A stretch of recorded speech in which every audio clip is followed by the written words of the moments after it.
Let's see, it is 8:33, and we believe on getting started on time, so we're 3 minutes late, and I apologize for that. We won't usually be that late.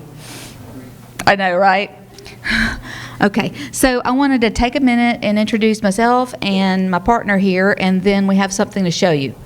And our faculty, we just want to say their names back there. Okay? All right, I'm DeWanna Gibbs. I'm the program coordinator for the associate degree program in nursing, and I'm a graduate of that same program many, many moons ago when we were still a junior here. Good morning and welcome. My name is Brandy Chambers, and I am the BSN program coordinator. I look forward to meeting each of you and working with you this year. So welcome. In the back, we have a few of our wonderful faculty and staff members floating around, and I just want to say their names really quickly so that they can go on and get busy with their work, and you'll see most of them later on this afternoon. So standing there in the blue, Miss Rowe, raise your hand. Miss Rowe's on the ASN team. Miss Barnes next to her. Miss Barnes is on the AS team, also a graduate of the ASN program. Right next to her is Miss Overholser. She is on the BSN team, and she is also a graduate from the program. Look at that, we grow our own. That's right, she's got, yep, RN to BSN, that's right, you did both. And next to her is Miss Bibbin. Miss Bibbin, you will all love and know her because she is the lab coordinator, simulation coordinator, and you will see lots and lots and lots of her. Yes? Okay. Right here in the blue and in the first row here is Dr. Sandberg, Marianne Sandberg. She's on the BSN team, and she's the BSN, RN to BSN program coordinator. So for those of you who are in ASN and you go back and get your BSN eventually, there's your lady. All right, and then behind her is Dr. Nicole Masano, and she is our department chair for the School of Nursing and Health Sciences, and she also teaches in the BSN and the RN to BSN. She does a lot of things. And next to her is Dr. Lydia Watkins. You'll get to see her. She has fun things called Coffee with the Dean. If ever you see that posted, go and do that. She is the Dean of the School of Nursing and Health Sciences. She is a human being, and her door's open. Over here to your left, walking down the hallway there, or the aisle, is Laura Grantham. Miss Grantham is part of the ASN team, is also a graduate from the ASN program. Who knew, right? See where we started? And then next to her, most of you probably have either seen her or talked to her. That's Miss Nicole James. And she is the person who is the face of our department. She's the one sitting there in the windowed area answering your questions and taking care of you when you come up to the office. She is the department coordinator, yeah? Did I get that right? Department coordinator, yes. And then our program assistant, you will also get to know and love, if you haven't already, Miss Kashawn Littlejohn, right here in this doorway. She on a first name basis. She is the paper person. She will track you down and or send us to track you down, or just let you not turn it in, and then we won't go anywhere like to clinical and things like that. So she is also large and in charge of the office, and you'll be seeing lots of her. So that's our most of our team, I think, is here. So welcome to you all. Welcome to a very very trusted and wonderful profession. You're going to be nurses. If you're sitting in this room right now, that means that you can be a nurse. You can finish the program, you can graduate, you can take your licensure exam, you can be a nurse, because we only accept those that we believe can be successful. And that's you. Okay? So, if you tell yourself nothing else after the day, when you go through and you go, oh my goodness, they told me so much, I don't remember a thing. Remember this, Miss Gibbs said I can do it. And Miss Chambers agreed. Yeah? So we have a little something for you. Hold on, this is technical.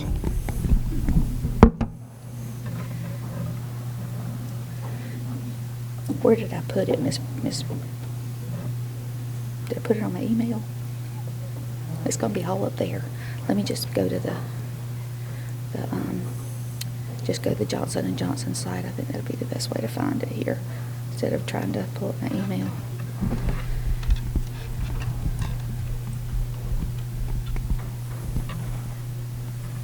Johnson.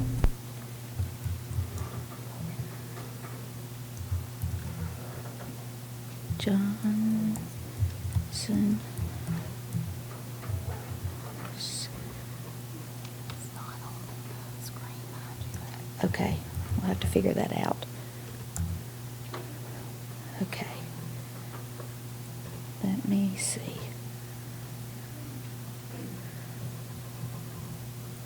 I think there's a little control panel.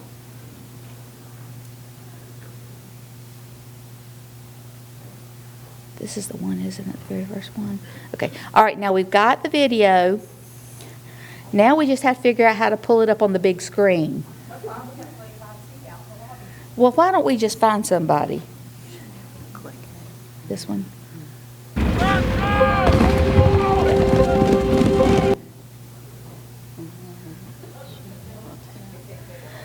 We have a panel in there. Hold on. This is not our usual room. We usually, like our usual room works all the time. This is not our usual room, but, oh, wait a second. Press the Windows key. All right, I'll fill the awkward silence, right?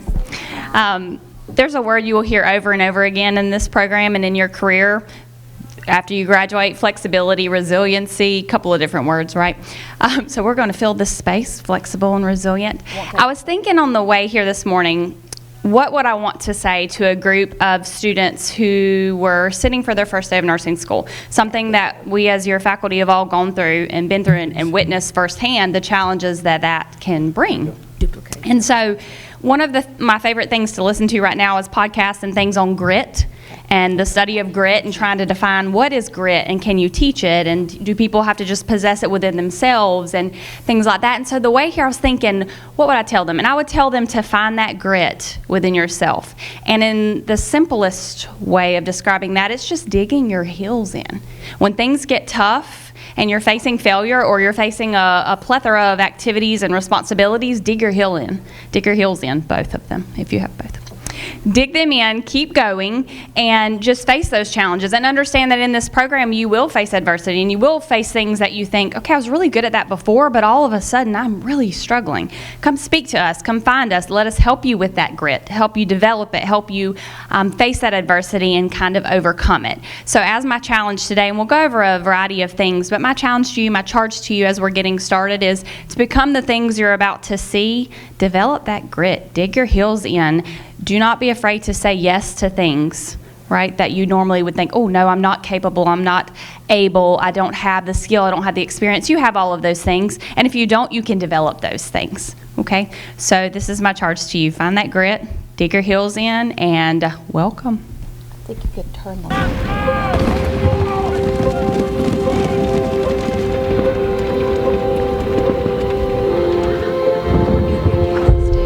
During the Crimean War, more soldiers died from infection than in battle.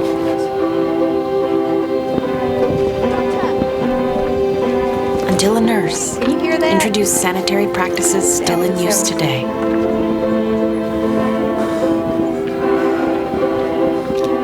When the scourge of polio hit the world, it was standard practice to strap down and immobilize patients. Until a nurse discovered that movement and physical therapy had far better results.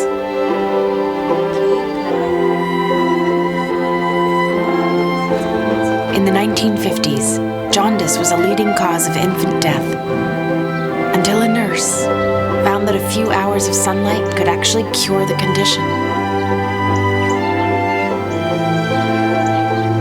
At the dawn of the AIDS epidemic, no one knew how the disease spread.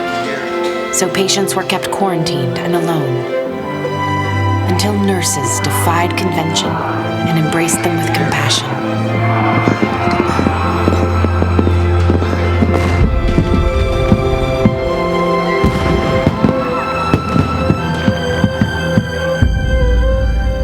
During the Ebola outbreak, The disease was thought by many to be too contagious to treat, until a student nurse used what she had on hand, garbage bags and duct tape, to protect herself so she could care for others. And cerebral palsy robbed many patients of their ability to speak, until a nurse gave them back their voices. And I will always be grateful to her.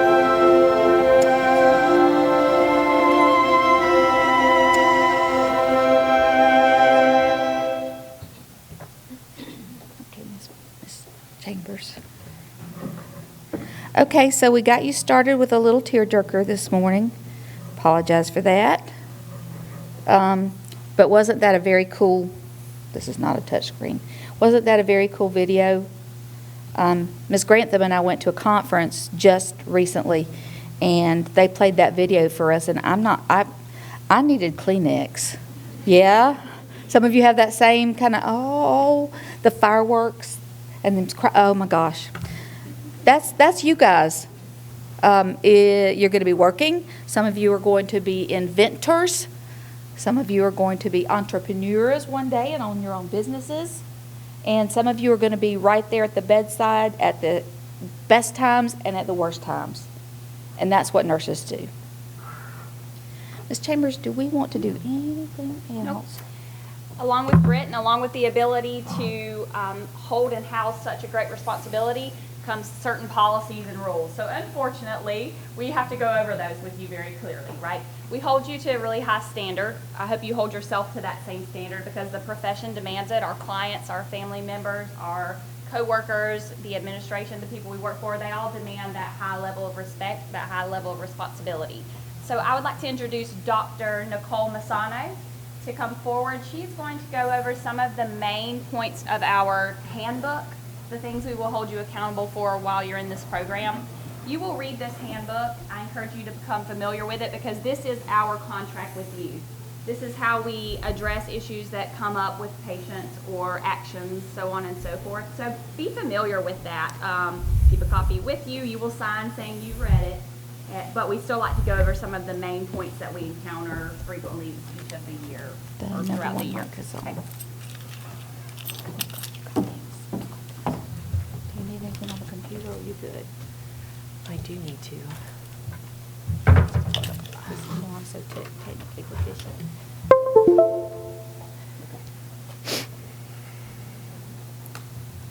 Good morning, everyone.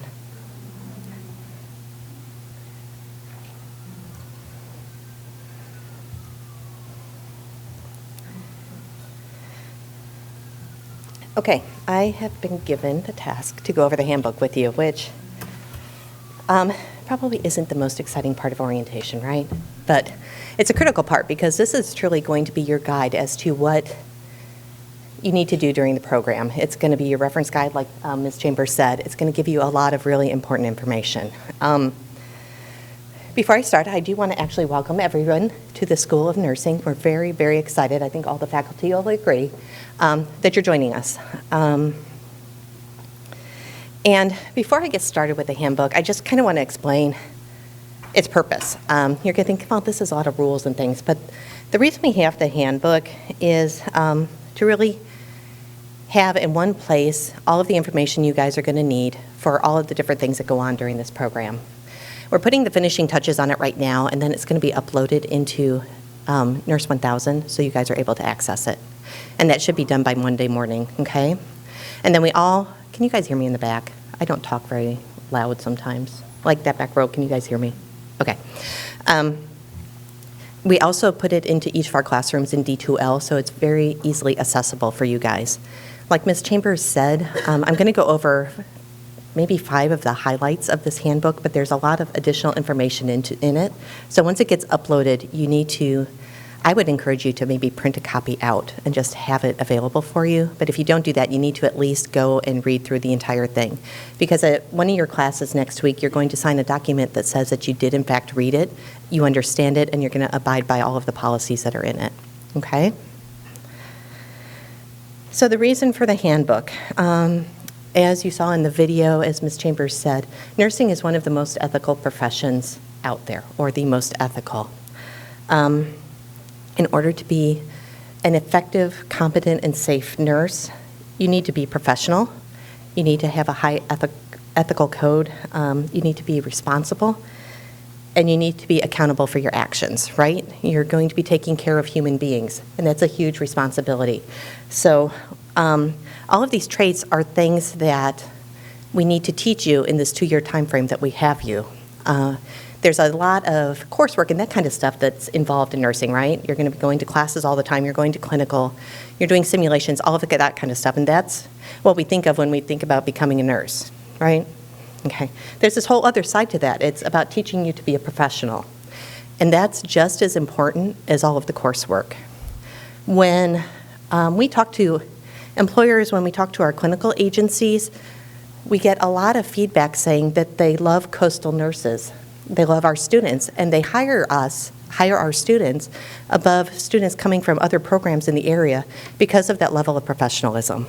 So we hold that very dear to us, and we think that it's extremely important. So that's kind of where this handbook comes in. It is giving you the structure and the guidelines that you need to become that professional. You're going to think that we have a lot of nitpicky and ridiculous rules. Okay, I'll say that right now. When I was in nursing school, I thought the whole thing was crazy. But it is so important to have those in place because that's what builds you into this professional person. So I asked the faculty last night how long we've all been nurses. And come to find out, we have faculty as a whole, both ASN, RN to BSN, BSN, 289 years of experience. Okay? We have worked all over the country. We have worked in every possible type of healthcare organization out there. We have probably worked in every specialty. So saying that, I think we come from a place where we kind of know what works and what doesn't work. We know what it means to be a professional nurse and one who can achieve the goals that they want to achieve. So with that, I just want you to trust us as your faculty because we know what it takes to be able to be successful. Okay? There's going to be times where you think this is just absolutely insane, but just trust us and trust the process. So, chain of command. How many of you guys have had a job where you've had chain of command? Okay. You're familiar with the concept of it? What it really does, most businesses have a chain of command, regardless of what type of business it is. It's really just to resolve conflict or answer questions. So you start at the source of the conflict, right? You try and resolve it at a lower level if you possibly can, and then you work your way up if you need to. The important thing with chain of command is what? You have to follow the chain. You can't jump out of chain and go higher up without following each rung of the chain, right? Because then the whole thing just doesn't work. So the School of Nursing has a chain of command as well. Okay, we are going to start with course faculty. Okay? If you are having a problem in a course, if you have questions in your course, go to that course faculty first. They more than likely are going to be able to work with you to resolve whatever the issue is. Next, you're going to go to your program coordinator. So ASN students will go to Ms. Gibbs. Sorry, brain fart there for a minute. BSN students will go to Ms. Chambers. Okay? If the program coordinator is not able to resolve the issue, then you're going to come to me as your chair. Okay? I'm the next step in that chain. If I am not able to resolve your issue, then you will go to Dr. Watkins as your dean. If Dr. Watkins is unable to resolve your issue, then you're going to go to Dr. Evans, who is our VP of Academic Affairs and our provost. All right? Hopefully, we can get this resolved before we ever get to the stage. And 99.9% of the time we do, all right? So say I'm in the BSN program, I am taking Ms. Chambers' health assessment course, and I have an issue. I don't like something she did, I didn't think she graded something correctly. What do I do first? I'm going to speak with Ms. Chambers directly, okay? If she doesn't resolve it to my satisfaction, unfortunately, Ms. Chambers is also my program coordinator, so if she doesn't resolve it, she's kind of coming at it from two angles, okay, just because of our setup. Who would I go to? Then it would need to come to me. Again, if I don't resolve it the way it needs to be, who do you go to? Dr. Watkins. And then if she doesn't, you're going to go to Dr. Evans. Same thing in ASN, follow that chain.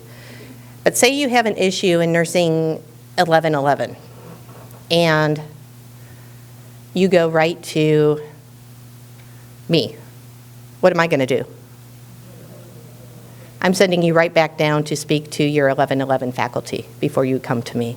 All right? Does that all make sense? Perfect. Attendance and punctuality.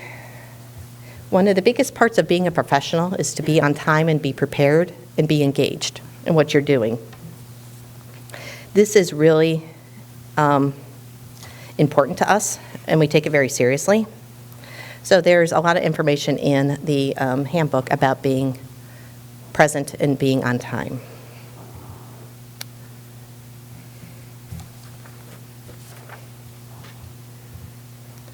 A 100% attendance is expected for class. If you're not in class, your chances of being successful go down just because you haven't been exposed to the material.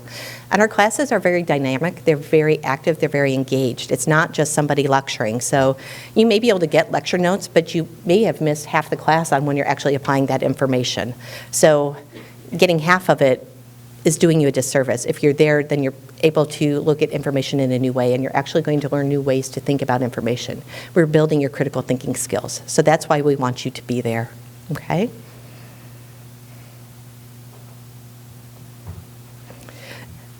A 100% attendance is required for lab, clinical, and simulation. You have to complete a certain number of hours in order to sit for boards, in order for us to sign you off saying you've met these clinical requirements to be able to go and take your board exam. So if you don't come to clinical, you aren't getting hours, and those have to be made up, okay? And that can be complicated sometimes. That's why we want you to be there, okay? That makes sense? Am I losing you guys so far? I didn't want to read this whole thing to you. That was like my worst nightmare, so I'm trying to do it in a different way. All right, if you are going to be tardy, if you're going to be absent from something, you need to email your course faculty and let them know that before it occurs, okay? Just so we are aware that you're still alive and well. We've had students kind of fall off the face of the earth for a couple days, and we have no idea where they are, so we kind of build this little nurturing thing around you guys, and we just want to make sure you're good and we know what is going on. So we don't like it when you just kind of disappear without any kind of contact.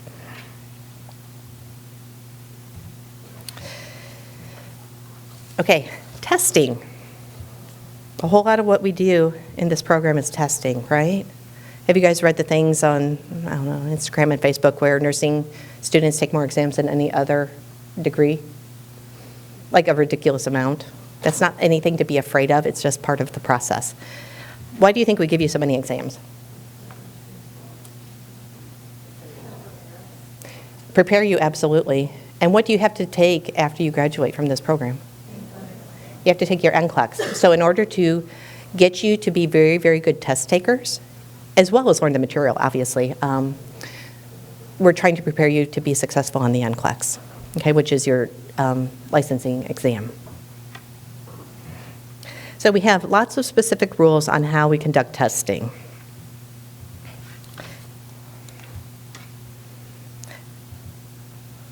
Okay, tardiness. If you are late for an exam, first off, what have you done? You've emailed one of us to let us know that you're going to be tardy, if you can, okay? When you get to the exam, you're going to be very quiet, and you're going to come on in, and you're going to sit down, and you're going to start your exam. Whatever amount of time that you've been tardy, say I'm 25 minutes late for a test that's taking an hour, I only get that last 35 minutes to finish my exam. The amount of time that I was tardy, I don't get to make that up, okay? Make sense? All right. And we just ask, we like to really maintain a testing environment that's conducive to success. So come in, be cognizant that you're entering late, be quiet, try and make as little bit of fuss as possible when you're coming in and getting set up. When you are testing, again, quiet, don't be moving around, don't be shuffling papers, and some of that you have to do, but we're trying to keep everything to a minimum. just so you aren't affecting the people around you when you're testing. Cell phones. Do you get cell phones in your exam? How should you have your cell phones in your bag? Off. Because guess what? When that cell phone starts dinging or ringing, that really upsets lots and lots of people. So don't do that. They have to be off and they have to be in your backpack. Okay?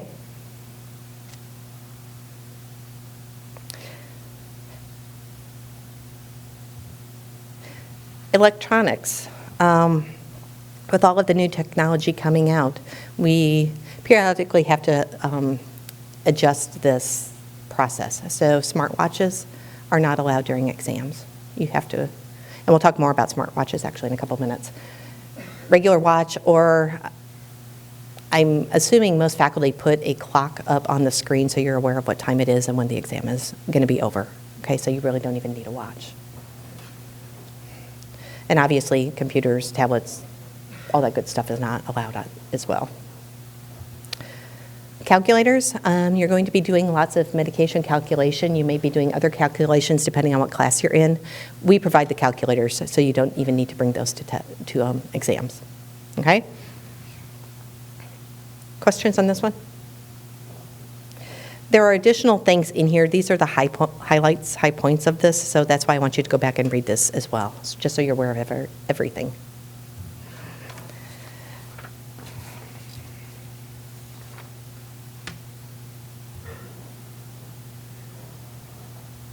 Okay, Med-Calc exams. Any clinical course that you take is going to have a medication calculation exam, and you need to pass that before you're able to give medications in that class. Okay? I think you guys, you're doing an intro to it today, right? Okay, so you're going to get started on learning some of that today. The rule for this is you need to get a 90% on your medication calculation exam to pass it. If you don't make that 90%, you get 2 more tries to do it. And if you don't pass it on the 3rd try, then that is going to make it a clinical failure for that course, and then we'll talk about all of that stuff later.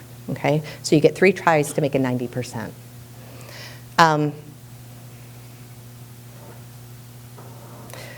Some of the courses, I teach in the 3rd semester of the BSN program, so in that semester you take maternity, pediatrics, and med-surg 2.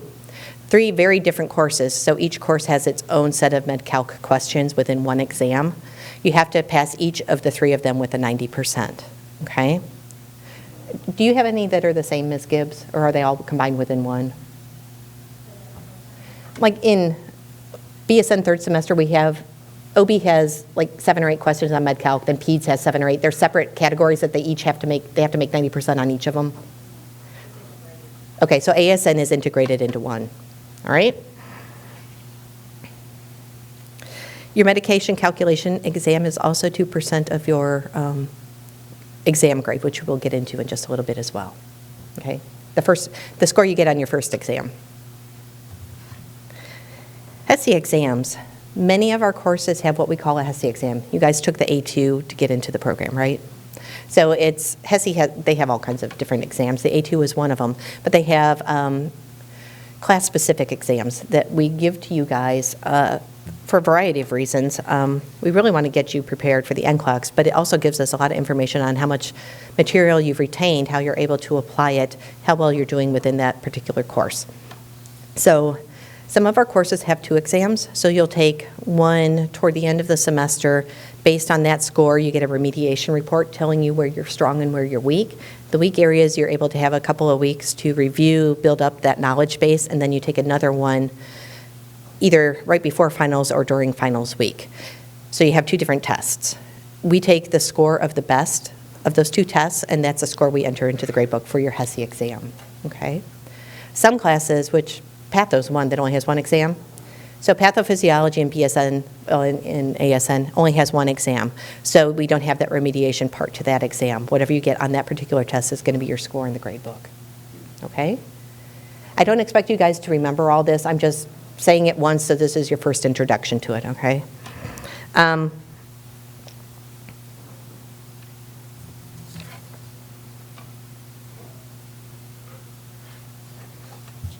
think That's all I need to tell you on HESIs. At the end of the program, you're going to take a big exit HESI, which is kind of a prep for NCLEX. They design it to be how the NCLEX will look to you when you take it. So it's a predictor for you as you're heading out of the program on areas you maybe want to study before you actually sit down for boards. Makeup tests. We know that things happen in life, right? You have an emergency, you get super sick, things like that. So you may have to miss an exam. You need to let us know before the exam starts that you're going to miss it. And then you need to contact your faculty and figure out a time to make it up within a week of when you missed that exam.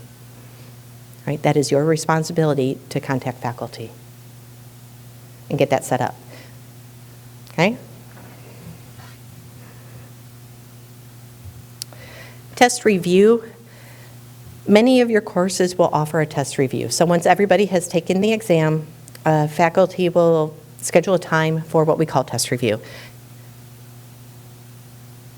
It's optional in some ways, and other ways it's a really, really good thing for you guys to be there, because if you have additional questions after that, if you don't attend test review, faculty usually aren't going to meet with you.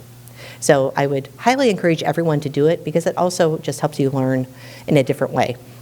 When you come to test review, we're going to go through the test. All faculty do it different. Go through the test, you're going to be able to see what you answered on ones and why you got different ones wrong. So it is beneficial to kind of help build knowledge. Just be aware that each faculty have the ability to set that up differently and have their different ways in which they like to do it. That's their prerogative. Some faculty don't do test review, and that's their option as well. It's kind of a privilege to have that.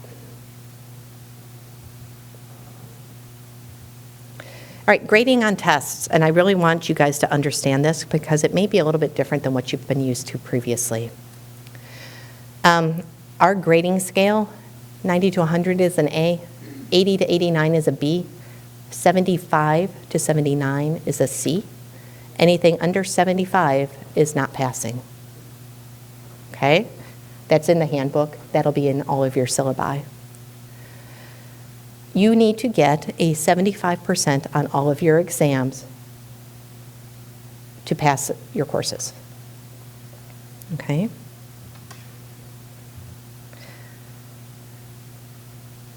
When we look at that 75% on exams, many courses have other additional work. They may have papers, presentations, projects, quizzing, that kind of stuff. You have to get a 75% on exams alone to move on to the next part. If you don't get 75 on your exams, nothing else counts and you don't pass the class. When you get your 75, then we take into account all of the other coursework that you've done and we build your grade off of that. Okay, so that will be your final grade. If you blew off a whole bunch of assignments and that pulls you under a 75, again, you will not be successful in the class. Okay? The other big part of this is we do not round. We have had students who've been at a 74.98. What'd they get? They got a 74.98, and that doesn't meet the 75. All right? So every little bit counts. Every little assignment counts, because at the end, if you happen to be in a class you're struggling in, we don't want something very simple like an assignment that you didn't do because you didn't want to, you didn't feel like it, to be the assignment that pulls you down under that, because we aren't going to round that grade up. Any questions on that? Am I scaring you all half to death? I don't want this to be scary to you. I just want you to be aware, because if you know what to expect, it kind of sets you on the right path. Okay? Okay, cell phones, smartwatches, and other electronics. Most of our clinical agencies, and that's where we pull a lot of this information from,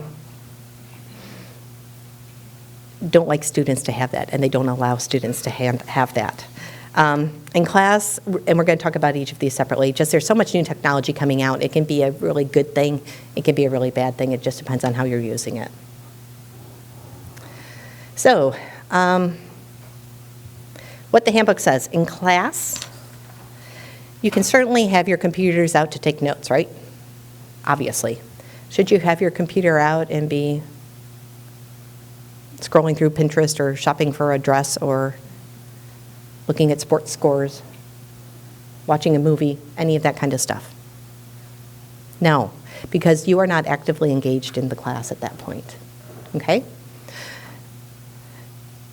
Cell phones, you may have your cell phone in class to record the lecture if your faculty allows that to occur. Again, that's a faculty prerogative. Some faculty record the class on a recorder, and they post that for students at the end of the lecture. So in those classes, cell phones aren't probably going to be allowed. Okay. In Patho, you can't have your cell phone because she records it for you, okay? You shouldn't be texting, you shouldn't be doing all of that stuff on your cell phone. It's distracting to faculty, it's distracting to all the students around you. It's minimizing that learning environment, all right? Now, some courses, we use the cell phones for various activities and that kind of thing, and then that's perfectly fine, but we'll let you know when that's okay, all right? Clinical. All electronic devices are not allowed in clinical. You cannot have your cell phone. You cannot have a tablet. You cannot have a computer. You can't have a smartwatch. Any other thing you can possibly think of, just do not take it to clinical. It's going to get you into a whole lot of issues that you don't want to be involved in. Absolutely not allowed in clinical, okay? If you, and students do this, if you get to clinical and you realize it's in your bag, in your purse, whatever, my suggestion to you would be to give it to your clinical instructor and let them hold on to it. That way there's no issue as far as what's actually going on. All right, people have done that, and that's okay. You're going to forget. Just give it to them, and they have it, and then it's not going to be a problem. Lab and sim, again, just don't bring it. You don't need it for anything. If you're on your cell phone doing something, are you engaged in that simulation? Are you engaged in your lab experience? You're not. So you're not actively participating in the learning environment. So just don't bring it. And we went over the exams and testing. None of that's allowed in testing either. Are you thinking these are nitpicky and ridiculous yet?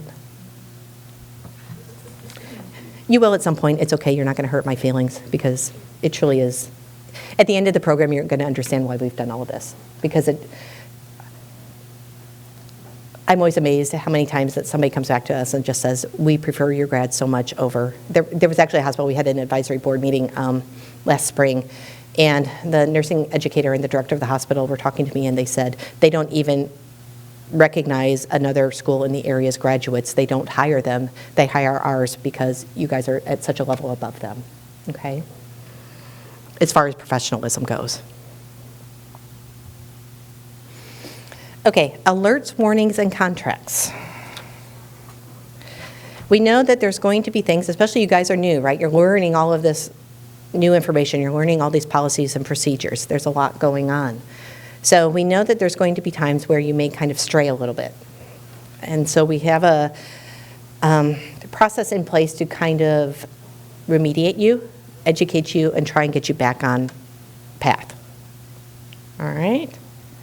So what we call an alert is, and I'm just going to read this because I can't remember it all, issued when a student doesn't follow program guidelines and expectations in relation to clinical judgment in classroom or clinical behavior. All right? So if you do something like you're already 6 weeks into your fundy lab and you're starting to head out to the hospital and you're still not in dress code and you've been told 2 or 3 times you need to not wear your hoop earrings, you're probably going to get an alert because obviously the discussion you had hasn't quite sunk in yet. So if you get a written alert, that may make a little bit more of an impact.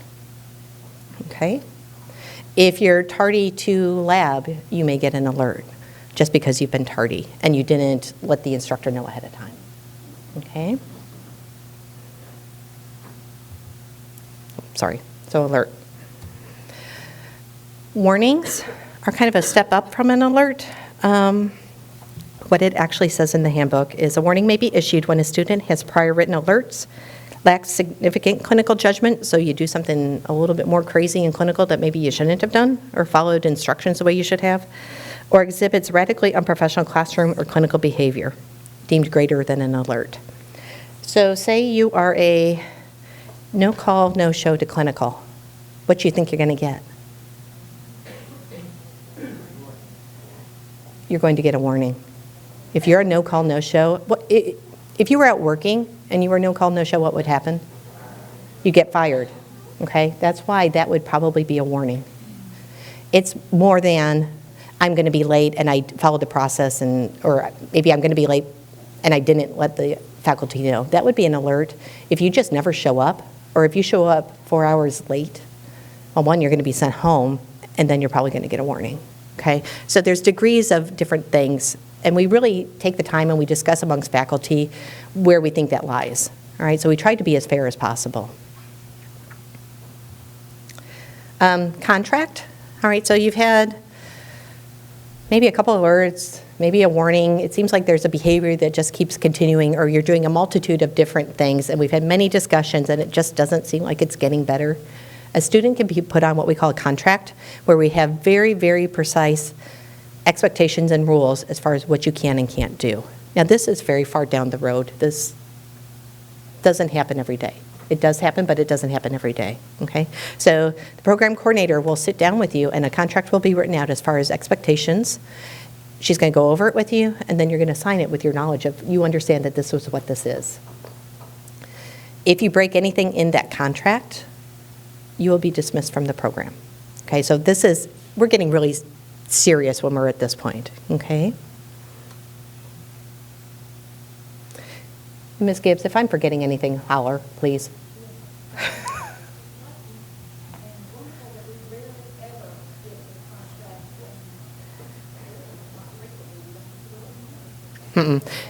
We really try and take care of this and get you guys kind of resituated before that happens. Okay, so then the program dismissal would be the last step in this whole process. If it just seems like something is going on that nothing we do is able to correct it and the behavior continues, you can be dismissed from the program, okay? Does anybody have questions on this part? This is one of the parts that I really want you to read through once the handbook is posted, just so you do, in fact, understand what it says. All right, my last little section here is talking about background checks and legal issues. And this year, we actually started, as I'm hoping all of you guys have done or are in the process of doing, is doing a background check and drug screen through the college, right? Have you all completed that, or at least started it, I hope? Okay. We have many clinical agencies that we work with that require background checks and drug screens. And you have to pass those in order to get into the clinical site to be able to do your hours and your experience. We just thought, and some problems had occurred in the couple years previous where we were delayed in getting some students into the sites for various reasons. So we just thought to be a little more proactive and have this information ourselves, we're going to start doing it on your behalf and have that information on file at the college. So that's why we're having you guys do it here. Since you've done it here, most agencies have agreed that they will use our results at their clinical sites. Okay? So you shouldn't be having to go and do 3 or 4 different drug screens, background checks as we continue on. They should accept our results. You're going to do that again next spring or next summer as well. We're going to do it every year because things can happen, right? Hopefully nothing happens in between now and next year at this time, right? You never know. It's happened before, every now and then. So different agencies will allow you in if you have things that get flagged on a background check. They may let you in, they may not. It's up to them to decide that. We have no control over that. We're going into their organization as a guest, so we follow their rules. Okay? So if there's any issues, if anything happens that you think is going to be an issue, you need to come to us and let us know ahead of time so we can start looking at it.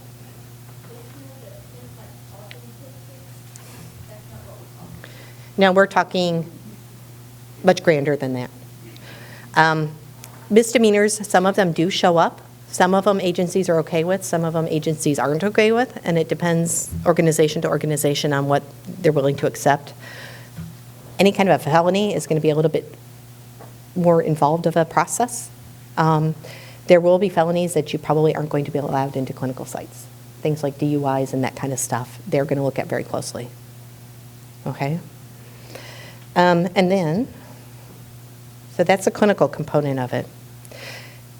If you come to clinical maybe clinicals on I don't know. Well, ASN has clinicals on Friday. So don't go out Thursday night when football season starts and go to a big party wherever you go to have a big party and be out till 2 a.m. drinking. Because when you roll into clinical at 7 a.m. and still seem a little disheveled and potentially under the influence, that's going to be a really, really bad situation. Just don't do that. All right? Don't let all your friends peer pressure you into doing things like that. All right? We've had that happen before too. A lot of stuff we've experienced, that's why we're forewarning you about different things. Okay, for licensing, they look very closely. You're going to have to do a background check when you apply for your license, and they take a lot of that stuff very seriously, especially felonies, between assault-type felonies and a lot of drug, alcohol-related stuff. They take very seriously. That doesn't mean you can't get a license. It means you're going to have to do a lot of writing and explaining of what happened and how things were resolved. So it may delay your license. It may prevent you from getting one. So that's why we're telling you now, just don't even get involved in a lot of that kind of stuff. Okay? All right, that is all I have for you. Main handbook points. Do you have any questions? So what are you going to do Monday? Do any of you have class on Monday? Okay, what are you going to do Monday after class? Read the handbook. Okay? Really go over, there's a lot of just nice information in there, but really go over testing, dress code, which will be one of your stations later today, clinical classroom expectations, and then the alert and warning stuff, because those are really the really, really important things that you need to understand.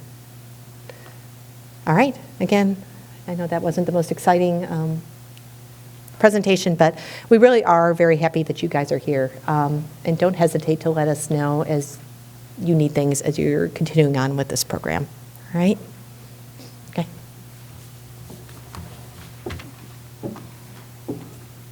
Oh, jeez, I didn't know you were back there. Take a 10-minute break. We have guest speakers from Student Services coming in at 9:30, so please just be back in your seat at 9:30 for them to get started. The ninja. That's absolutely please.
How much time did you have allotted?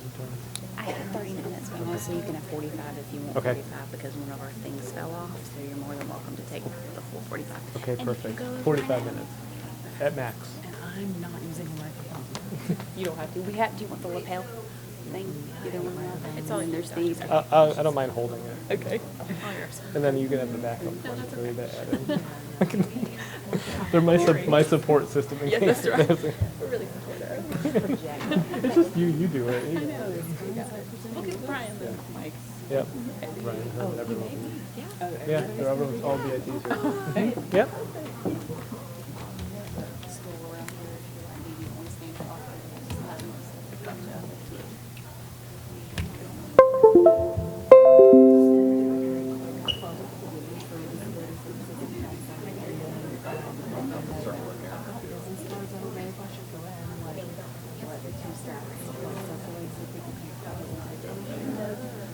And then some of course, what we're all going to be talking about might overlap with facilities. And then we can do questions, I guess.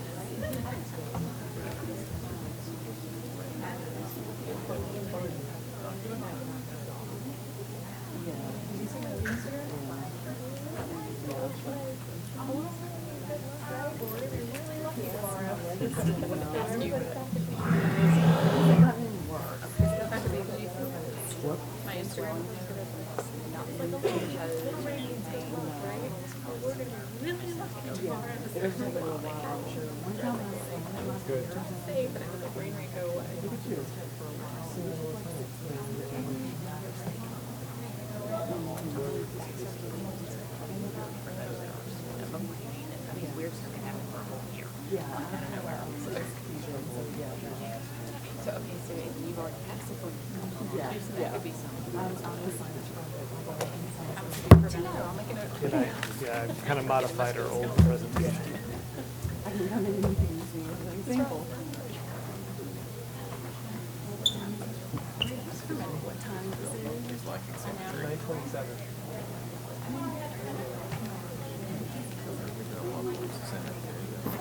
You're lacking symmetry. Your hole is something. Your hole. Your leaning. Like those funny mirrors. Everything has got you going to the left.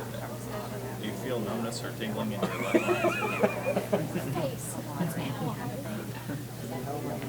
Max, thank you for. You guys are pro. I don't need to.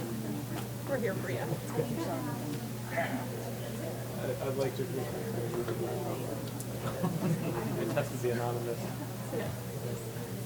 I've got a team of investigators on my way.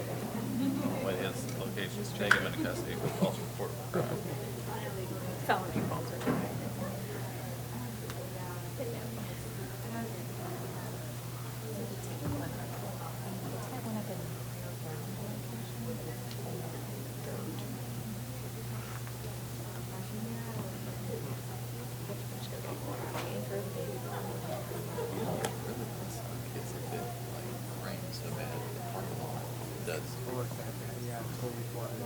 No, it could, because we're supposed to get a lot of rain. Do you have canoes? Kayaks. And water wings. Floaties. I got a couple of those. I got.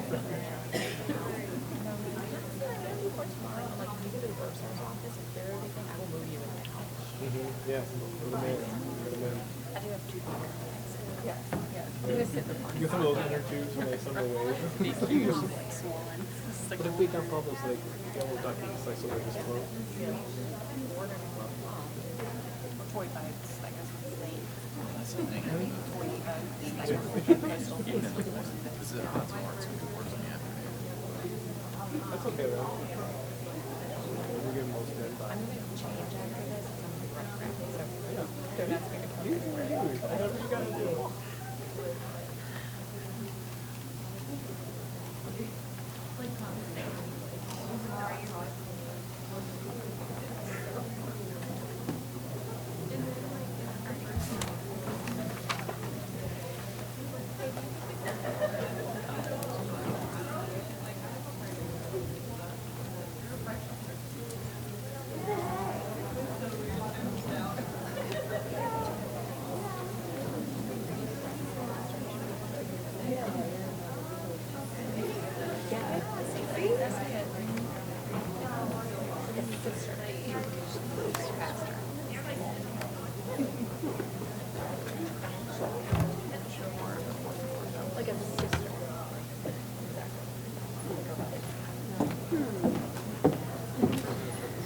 Okay, we'll go ahead and get started. It is 9:30.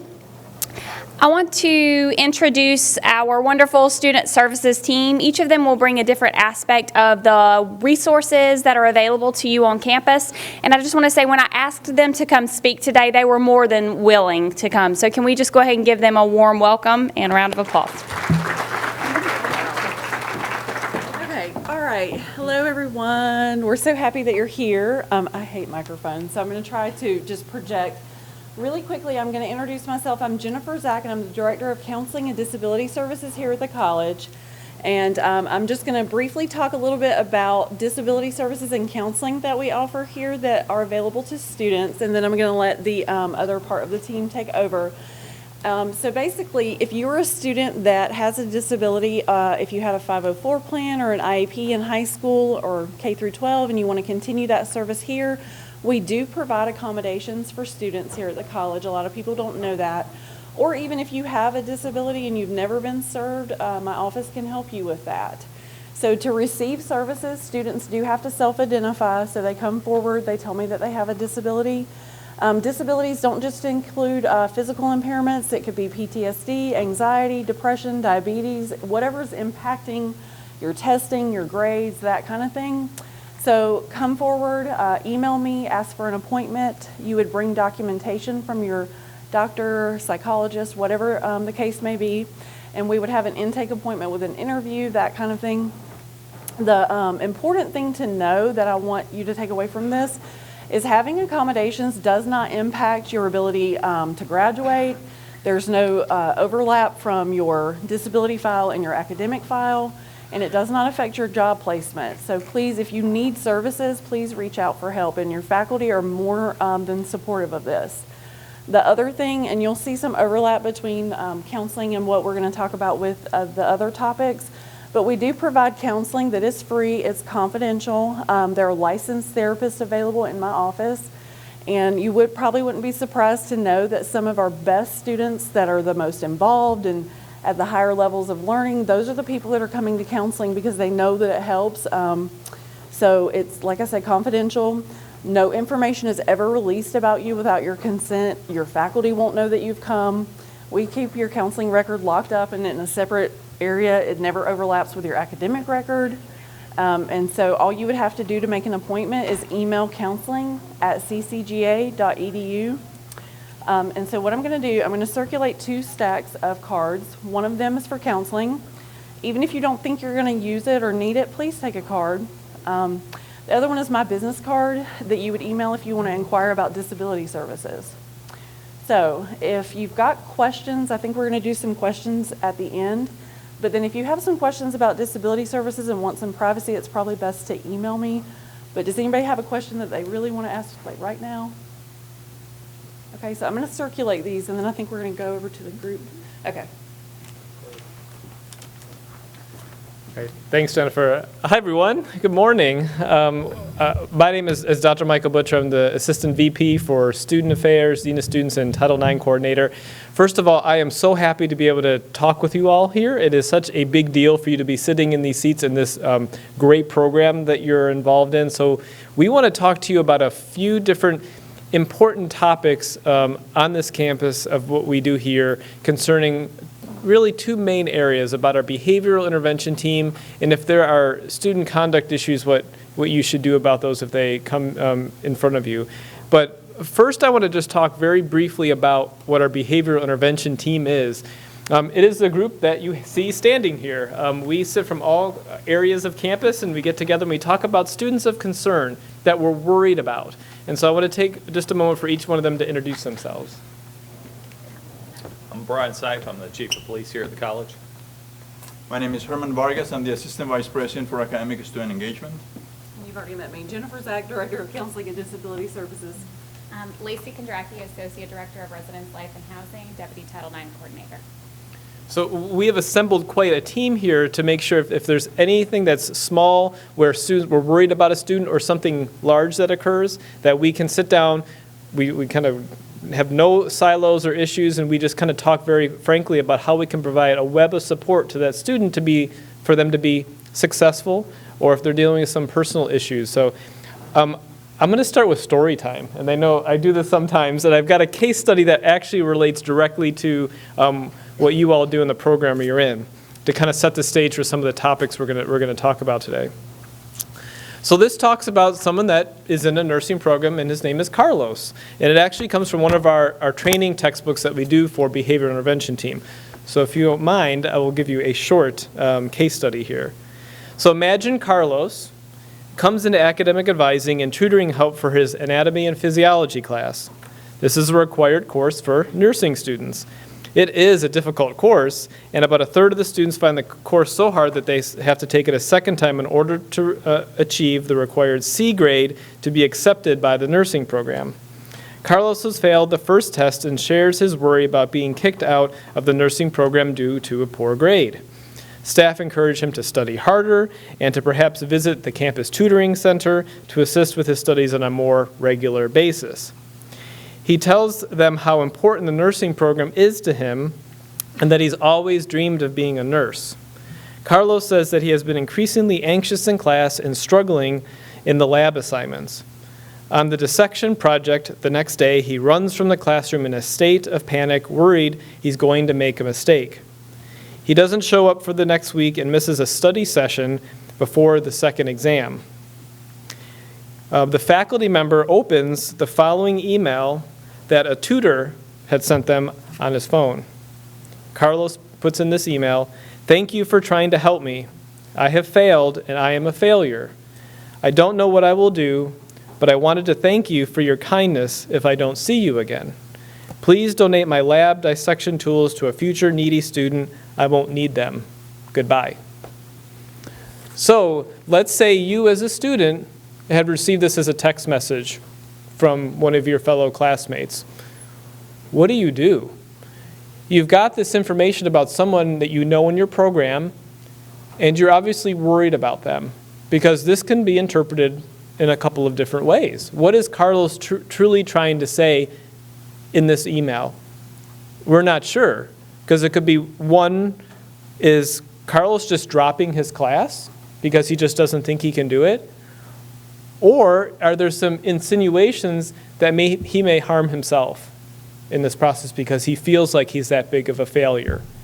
We don't know that from this message. This is what this team does, is when we get this information, we're going to make direct contact with Carlos and say, how can we best support you, best understand where you're coming from, the issues that you're having, because whether it's in the nursing program or not, how do we get you to be most successful?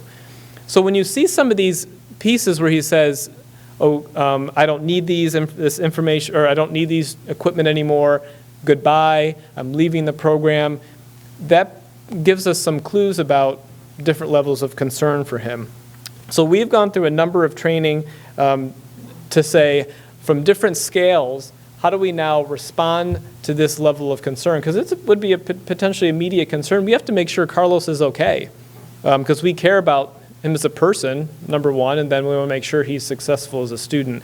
So that gives at least some background to what we do on one aspect. But I do want to walk through a couple of other pieces. And I don't know how interactive I can be. I'd love for you all to shout out some answers as I go through some of these questions. But you've all been in a classroom before. And has someone done something in the classroom that has annoyed you? Like, what's a typical annoying behavior you've seen in the classroom? Tapping? Like, go like this. What else?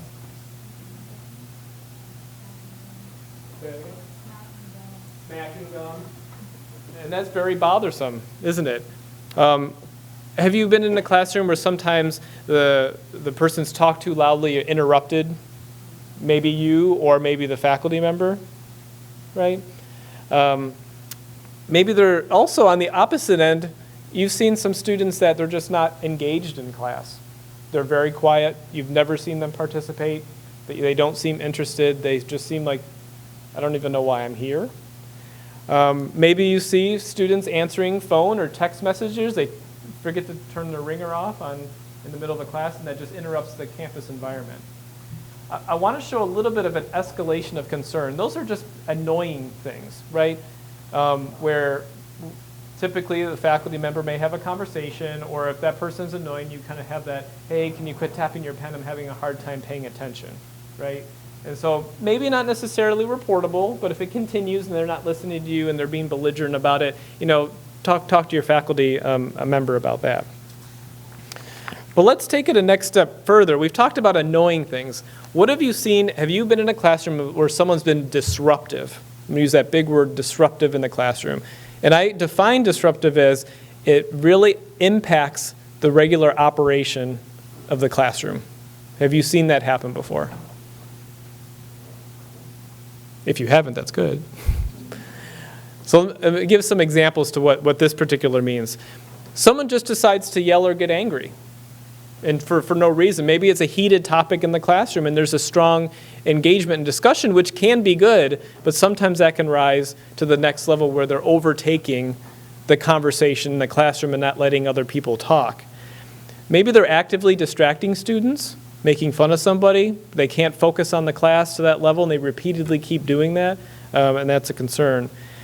If the faculty member asks them to do something, one of you all, and they just refuse to cooperate, refuse to do it, that's pretty disruptive for you being able to learn in the environment, because you're in a very elite program here. You're paying tuition and fees. You have the right to learn the material, and if the faculty member is not able to do that due to one or two students, they have to be able to control that environment so they can continue it. Have anyone just taken a phone call in the middle of class and like, okay, let me call you right back? We've seen that happen before. So think about that as your phone call is happening. So those are what we consider disruptive. And in some of those cases, we have instances where maybe it doesn't fall into what I mentioned earlier about a behavioral concern.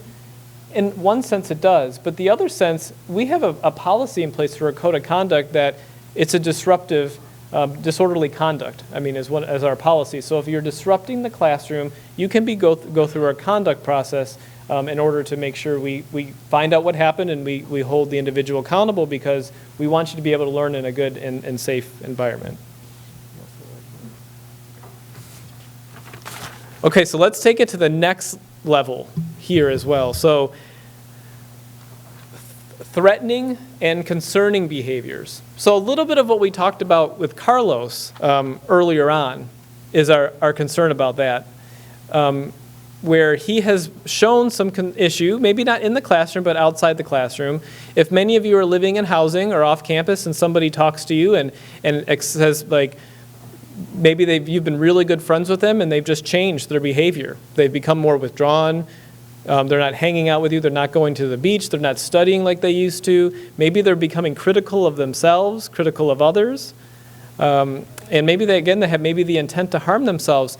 What do? You're worried about your friend. That feeling in your gut tells you should probably report that so that person is safe and also really the institution is safe. And this is part of the reason we wanted to talk to you all, because our students, our faculty, and staff are all charged with making sure we keep our campus safe.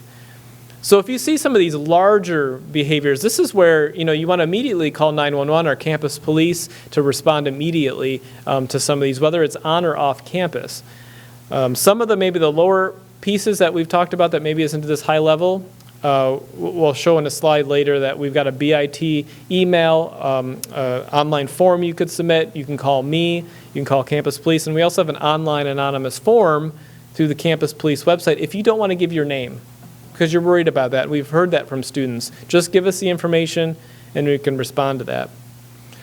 But the thing that makes us concerned too is when you hear those certain threatening and concerning behaviors, have they made a very direct comment to you that I am going to be physically aggressive towards someone? If I see this person in class tomorrow, I'm going to punch him in the face. Oh my gosh, what are we going to do with that? You know that could happen tomorrow, because a lot with many programs, including yours, the stress, the anxiety, how do you deal with that? How do you help work through that is sometimes put out there in ways that may not be the best. Obviously, if you hear threat of any kind of violence, it's important to let us know. But on the other end, that is just as important, is if they're really articulating depression, helplessness, self-harm. They don't know what they're doing. They don't know what their purpose is. Let us know that as well. Sometimes if they talk about the use of weapons and violence to solve some of their problems, that's important, again, to let us know that as well. One thing that kind of goes into this piece a bit is that if they have just really exasperated their sense of anger and agitation and inability just to cope with stress, and you're seeing that more and more often with students, we need to get them help, whether that's, again, contacting us, as Jennifer mentioned, with our counseling services, to have someone to talk to confidentially to manage it. We deal with students all the time, and a lot of it is, it's not only just the program they're struggling with. They're dealing with a lot of personal issues back home, the pressures from their family. That stuff you can't do in a silo. You need help. You need the family and the support services that we provide as well. And the last piece that I'll talk about with this particular one is, if you hear any reports of abuse, domestic abuse, whether it's at home or in housing, or again, any sort of sexual misconduct. Lacey and I roles also deal with Title IX in that manner, and you report Title IX issues the same way we just talked about with BIT, so we can effectively respond to that as well. So where are we most effective? When you think about the planning and the escalation of people's concerns, you may see a sign or two saying, oh, I see they're getting a little bit sad and going there, and then maybe you just don't feel like you want to say something right then, and then it starts to build over 3, 4, 5, 6 weeks into the semester. We are most effective when we intervene early and help that student. So, they're thinking about it, then maybe it turns into planning, then it turns into preparation, and then it's implementation. So whether that's something where they're going to drop out of school or they're going to harm themselves or harm others, when it's to that point, that's an emergency. That's campus police involvement and us to respond to that student. But if we can catch them on the lower end where they're starting to waver from their normal self and feel concerned, that's where we can provide that web of support on the lower end of the escalation pattern. So you've just got that email or text message from Carlos. You sit there, and what kind of questions should you ask yourself? A couple of things always to think in mind. Is this an immediate threat? I say this that you don't have to determine that, but if you get a direct concern from somebody, yeah, this probably looks like I need to call 911 right now rather than send a BIT referral email and make that call. At the end of the day, if you don't know, call 911. Chief and his officers will take any report, no matter how big or small, so don't feel like you have to determine if it's an emergency or not for them to be able to respond to it. Contact us directly, again, like I said, if there's a threat of possible violence. If you just need someone, maybe they respect you, this student, and they just want to have some counsel with you and talk to you about, hey, I'm really struggling in this class. I'm not sure how to manage X, Y, and Z. you have to think, can you alone resolve it? Sometimes yes, because you all are support mechanisms for each other, for you all to be successful in this program, because you all have the same goal, to graduate and to help serve others in this field. And so that's okay. But as some of the examples that I mentioned before, there may be times where you need to rely on us or others to help intervene where it may be too big for us to do that. We even have what are most highly trained resident assistants who respond in housing to emergency responses. They have a line that's drawn pretty clearly to say, I've been trained on this, but I'm not an expert in this area, and they need to respond by the same methods that we're talking about right now. So don't feel like you have to have the burden to take on that all by yourself. One thing that's hard is to think about, if you ignore this situation, what could happen? What if? So you walk away from a tough conversation with someone and say, do I feel okay letting this information just sit with me and me alone? That's tough, because it's going to be difficult to say, well, should I really go and report this, and maybe that person's not going to be happy I did so. But at the end of the day, we want to make sure that person is okay, and that's our whole role in doing that. No matter which route you go and report this information to, this team is going to know about it. So don't worry about, oh, should I call campus police? Should I call me? We're all going to find out about it. So again, that's why I always say, if the default is campus police, that's fine. Chief and his officers are going to call us and let us know. As I alluded to a little bit earlier in this point, that I recognize that when you're faced with a situation, whether it's in a group setting with a group project, or it's an individual who you sort of know, or it's really one of your best friends in the program, that this may be a difficult and uncomfortable situation for you all to deal with. And we know that. So if you need to come and talk with any of this team one-on-one to say, I have this, I don't know what I should do with it, please do it on the early end of when you hear some of these concerns about whether it's yourself or whether it's with one of your fellow students. But the biggest piece is when someone comes to you, just listen and kind of nod and say you're there for them and you understand, and offer them the resources. And if it's a comfortable place to say, I would like to let somebody know about your concerns because I care about you. Just be real with them, because you want them to be helpful. As much as you can, remember what was said and document it if you can, and write it down, so when we ask questions about what you've heard, that you can accurately tell us the story and contacting campus police. So I'm going to show a couple of slides about ways that you can report this information, but I don't know if you guys have anything else you want to add. I would like to add one thing, that what happens after the fact. Let's say that, as Michael said, it may be uncomfortable for you to report, because what is your friend or your classmate going to think about that? But I'll tell you just a couple of scenarios, right? One is going to be something really was going to happen, and the VIT had the opportunity to intervene and then help the student in whatever challenges that the student was facing. But then the other side of the spectrum is the student may come after we try to intervene. The student may say, nah, I just said that, I didn't really mean it, and I was not planning on hurting myself, for example. Even in that case, the fact that the student is hearing from a larger group that is providing him or her support, that understands that we're concerned about you, may be the switch in the road, right? Even if the student may say, nah, I just said that because it was just a moment, but I really wasn't thinking of hurting myself. Just the fact that we had that conversation may be a turning point. So always, if you have the concern, if you just are thinking, well, to report or not to report, always report.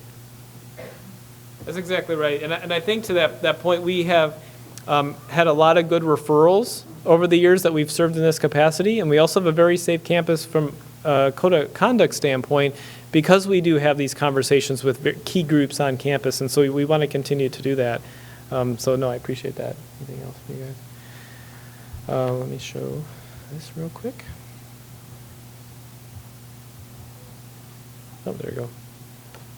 Okay, so for a student conduct referral, We have our code of conduct. It's up on our website. I want you all to know your rights as well as you go through this, and also the responsibilities you have. If you see something, say something to us so we can know. And again, that's if someone is being harassing you or being disruptive in the classroom, talk to your faculty. They very much care about you as well as we do. So find out maybe the best avenue talking to them. But you can contact me or Lacey if there's a conduct violation. Again, always an emergency, call campus police on that piece as well. We talked about a behavioral intervention team. Again, it's a multidisciplinary approach. That's why we've got everyone from around campus sitting down. We take a look at the holistic view of the student.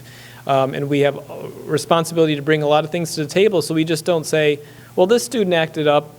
Boy, what happened here? We really ask some deep questions and make sure that they're doing okay. But as I mentioned, we have an online form that's through our ccj.edu/BIT website. Anonymous report forms through campus police.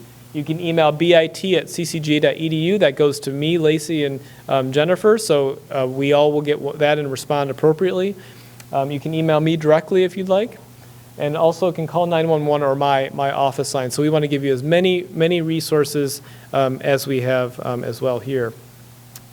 But the final slide that's all tied in is why we had Jennifer speak first, is because it all comes down to making sure that they feel comfortable talking to one of our personal counselors. We have all seen students make great strides when they go talk with our counselors here. It's free, it's confidential to currently enrolled students. And the only time that is the confidentiality is breaking, and I want to make sure I say this correctly, is that if there is an imminent direct threat of harm to themselves or others. Correct. That's the only time that the counselors have a responsibility to alert a very key few folks on this campus.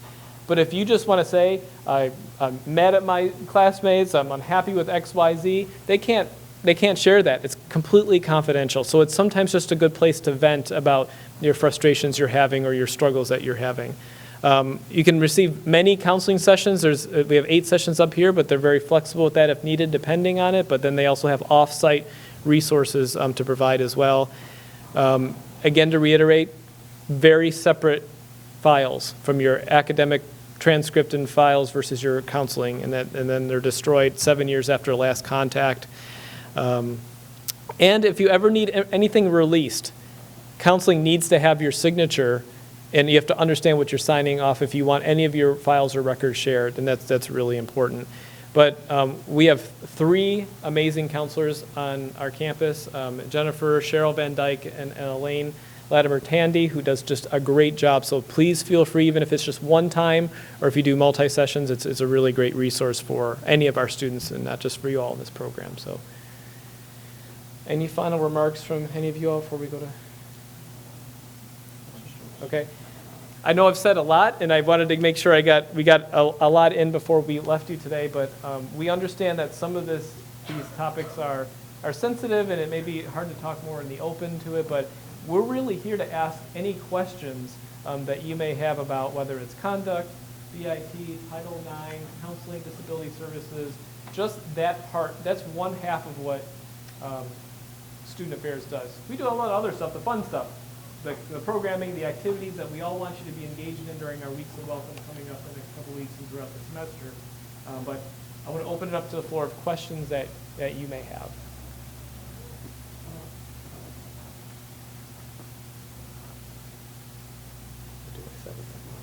So I heard I'm supposed to wait 7 seconds of silence. And if no hand goes up, then you really don't have a question.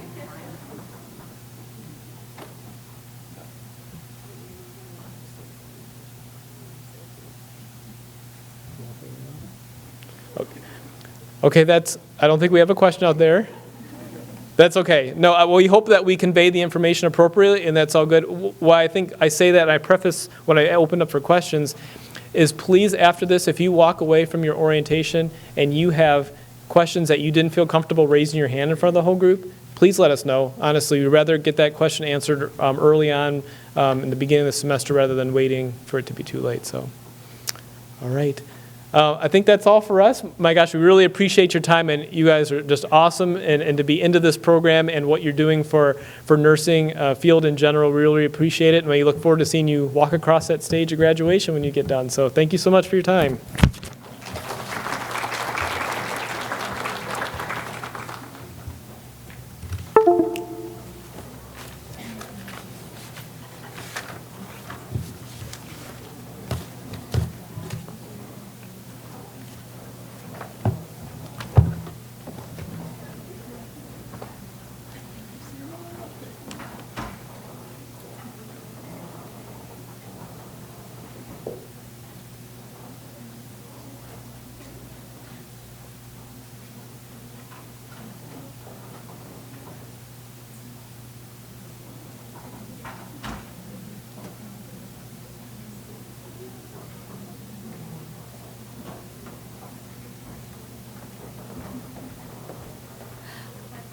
Look, Miss Littlejohn has on the birthday princess crown.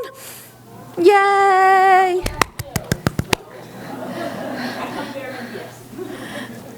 Do you have things you need to pass out? Okay. Do you need to pass them out by name or, okay. What would you like to do? You want me to give you the microphone or you call? I think my voice is loud enough. Okay. Heidi. Come get it real quick. Yes. Sydney. Both Sydneys.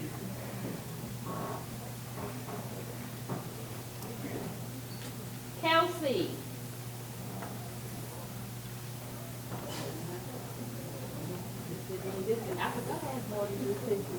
You came at just the right time.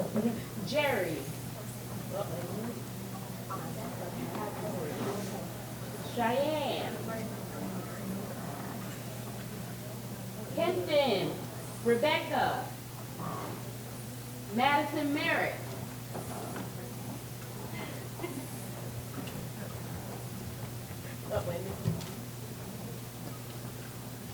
Ashley Miller, Shirley Mitchell. Oh, that was a lot of Kelsey's and Sydney. Okay.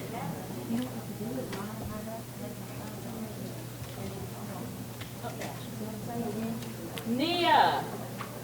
Come look right up there. Sydney. Merchant. When she calls your name, come look right up there. Ashley O'Neill. Patrice Osborne. Catherine. Isha. Abigail. Brandy Robertson. She's going faster now, isn't she? Alyssa Rodriguez. Hurry up. Jenna. Ashley Simpson. This is an activity to see how well you. I'm just kidding. Alexandra Spencer. Caitlin Spooner. Kyra Thomas.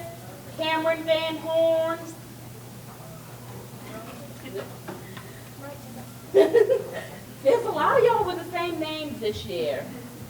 Whitney Vanderson, Deborah White, Kimberly Woods, Victoria Wiley, Madison Aldrich, Fatma, Audrey Boyce, Ermeline, Madison Crawford, a lot of Madison. Oh, good to know. Okay. Mabry, Alicia Davis, Kelsey Davis. There. Oh, you had one comment. There's like 5 Kelsey, 5 Sydney. What else do I have? Madison. Yeah, Madison, Maura Dickens, Iana, Jane, Gunner, Stephen, Kelsey Hagen, Van.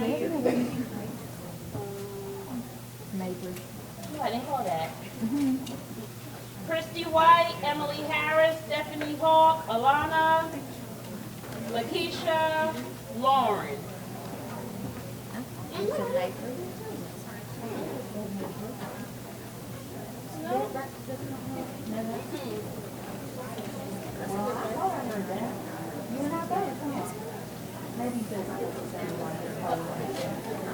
Thank you.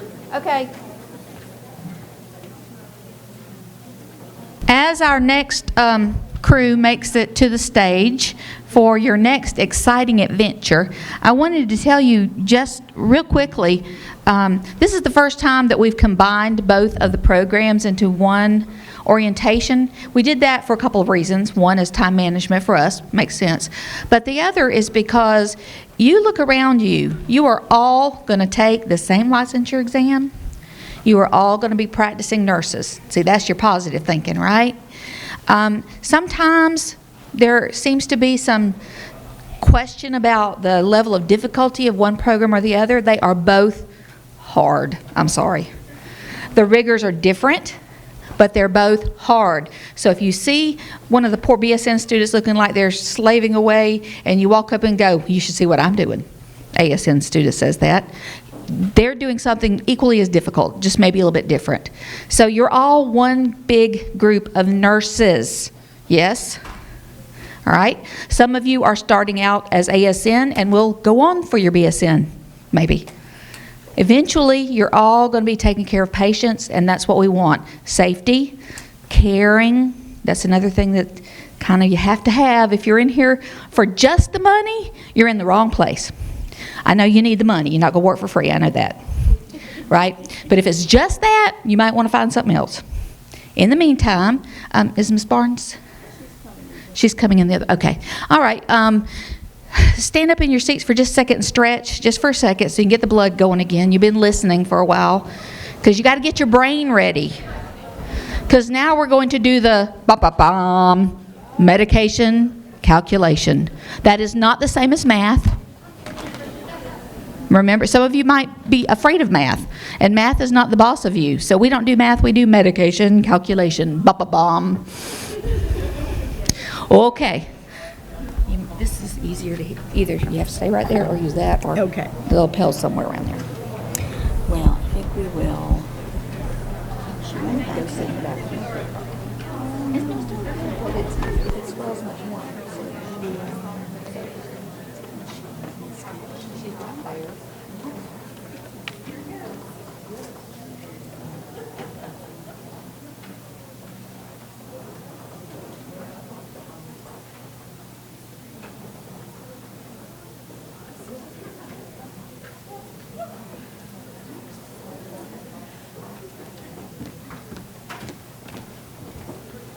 If you want to introduce yourself, and I'll do whatever. Okay, I don't know how to work this. Okay, we're figuring out how to use the podium. We're not usually here. Yes.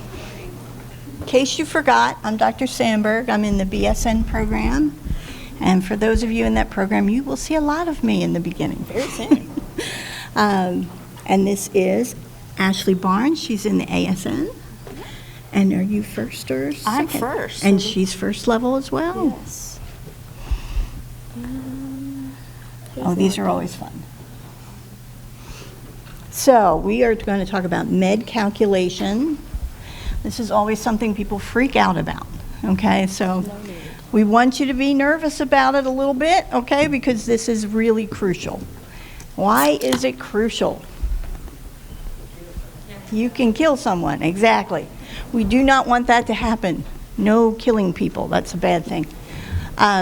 So we are going to show you how to calculate what the exact dose should be and how to draw up that medicine if it's a liquid and give pills if they are pills. So those are very important things. And we're going to pull up just an introductory PowerPoint on this so you can see what we're talking about. And we will do more in lab, lots more. Lots more of it. You will have a MedCalc test every semester, and you have to pass that in order to go to clinical. So this is an important topic, as we said.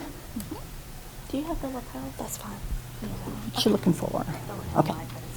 And it used to be you had to get 100% on these tests. Now you can get a 90%. So that is a huge difference for people. We would like you to get 100% because your patients would like you to get it right 100% of the time. And the other thing that Ms. Sandberg is leaving out is that first medication calculation test is a test grade. So everybody really wants to start out with 100%, right? That's a yes, okay. So we've changed some of that because it is important that you have something attainable to that, okay? So like Dr. Sandberg said, this is just an introduction. So some of you are going to be like, oh my God, they're starting us like on day one. Yes, we are. I'm sure they've already told y'all that, right? Okay. Oh, and I don't know if this one works. You want me to just hit? I got it. There we go. Okay. At some point, everybody has taken a medicine, yes? Now, some of us are, let me just swig from the bottle and let's hope it works, right? Okay, well, we can't do that for our patients, okay? So, if you haven't looked at a medication label yet, all medication labels have basic items. So, it has your brand or your trade name, okay? So, Tylenol, Benadryl, Claritin, Flonase. Some of those sound familiar? Okay. Generally more pronounceable, yes. generally. More legible, easy to read. Okay. Generic name. Okay, what's the generic for Tylenol? Acetaminophen. Great. Okay. So that is normally in lowercase letters. Not always, but normally. Okay. So let me just give you a hint. The up and up Tylenol acetaminophen works just as good as the Tylenol acetaminophen. Okay? And generally you're saving about $2. Okay? The dosage, how much is in each tablet, each pill, each milliliter, each elixir, okay?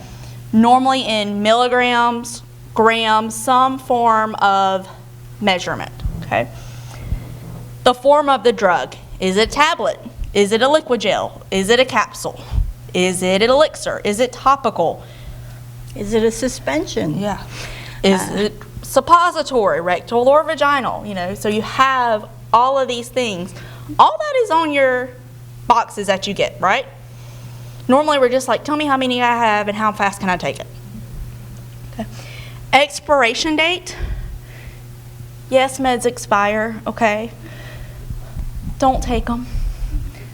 Month out, maybe you're okay. A year out, okay. That's extremely important in the hospital, okay. We're looking at giving these patients medicines that can potentially change their life, okay. Tylenol can potentially change somebody's life. So I know at home we're probably like, oh, that box, we've had it for a while, it'll be okay. Hospital, you can't do that. The lot number, okay, that is mainly for if there's recalls. Okay. Same thing like serial numbers on your cars, your cell phones, anything like that. Make sense? Okay. And then the name of the manufacturer. Who made this? Is it an Apple? Is it a Dell? Is it an HP? Who made that medication just in case there are recalls? Okay. The big things you're worried about is the name, the dosage, the form, and the expiration date. Okay. Those are the big things you are worried about. Everybody good so far? Okay. So, like I said, anybody looked at the back of a Tylenol bottle lately? Okay. Let me see which one's the laser. I don't know which one lasers. Okay. There we go. There we go. So, extra strength Tylenol, and of course, if it's the brand, it's copyrighted. Okay. Contains acetaminophen, that's your generic. It's caplets. And it tells you there's 100 caplets, and each caplet is 500 milligrams. Okay, and that's also on the back. You see on the side, you have your expiration date. Okay. This is from Tylenol, so we know Tylenol made it. It's not Up and Up. It's not Walgreen or whatever the Wall Effects one is. Okay. And if it's over the counter, this pointer is weird.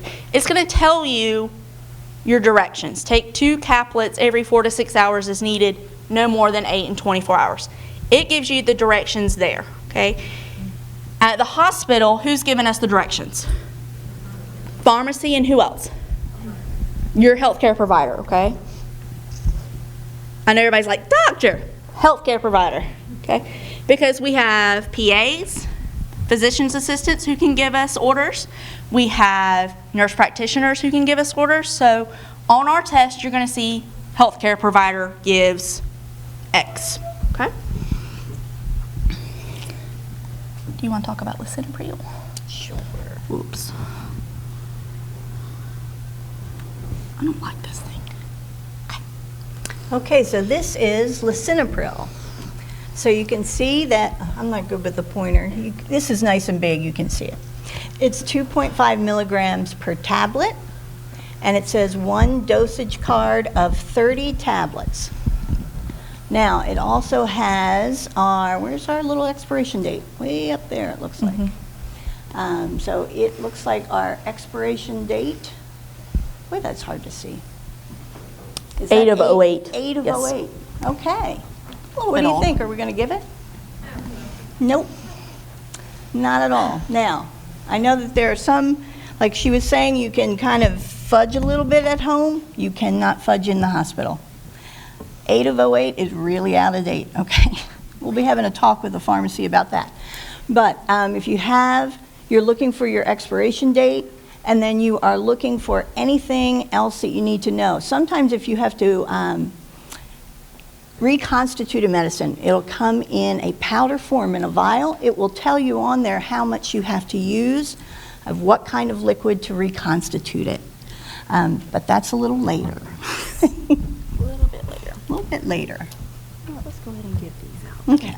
Can I have a couple people come and assist? Not all at once, guys. Go ahead and warn you, in ASN, if we say volunteers, it's easier just to be, come on down. Just pass those out. They'll just kind of start around multiple areas, kind of break them up. Got anything else you? Nah, I think that's fine. Yeah.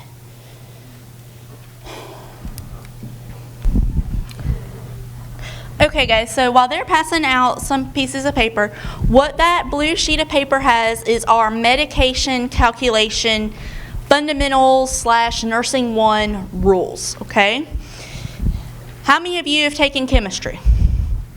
Good number, okay. So remember, in chemistry, you can't just leave it 5. We need to know, is it 5 milligrams, 5 milliliters, 5 units, 5 tablets, whatever. Okay, does everybody's getting one? Did this area get some? Whoop.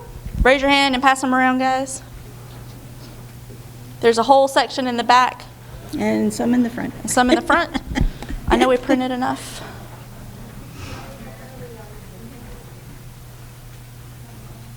Anybody have extras that we can share? I think there's some extras. Thank you. There we go. Raise your hand if you didn't. Thank you. Oh, and there's a couple down here. And a few more in the back.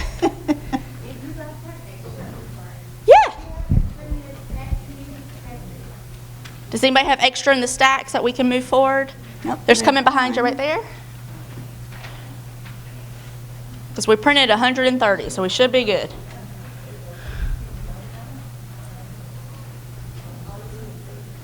Does everybody have one down here? So we got one more. I can talk about this. Yeah, if you want to. Oh, wait, there's some back there. All right, so while we're passing those out, we want to Anybody show have you- extras? Everybody's got them now? All right. This is a lot of people. All right, when we are writing your answers, we don't want you to put 0.47 milliliters.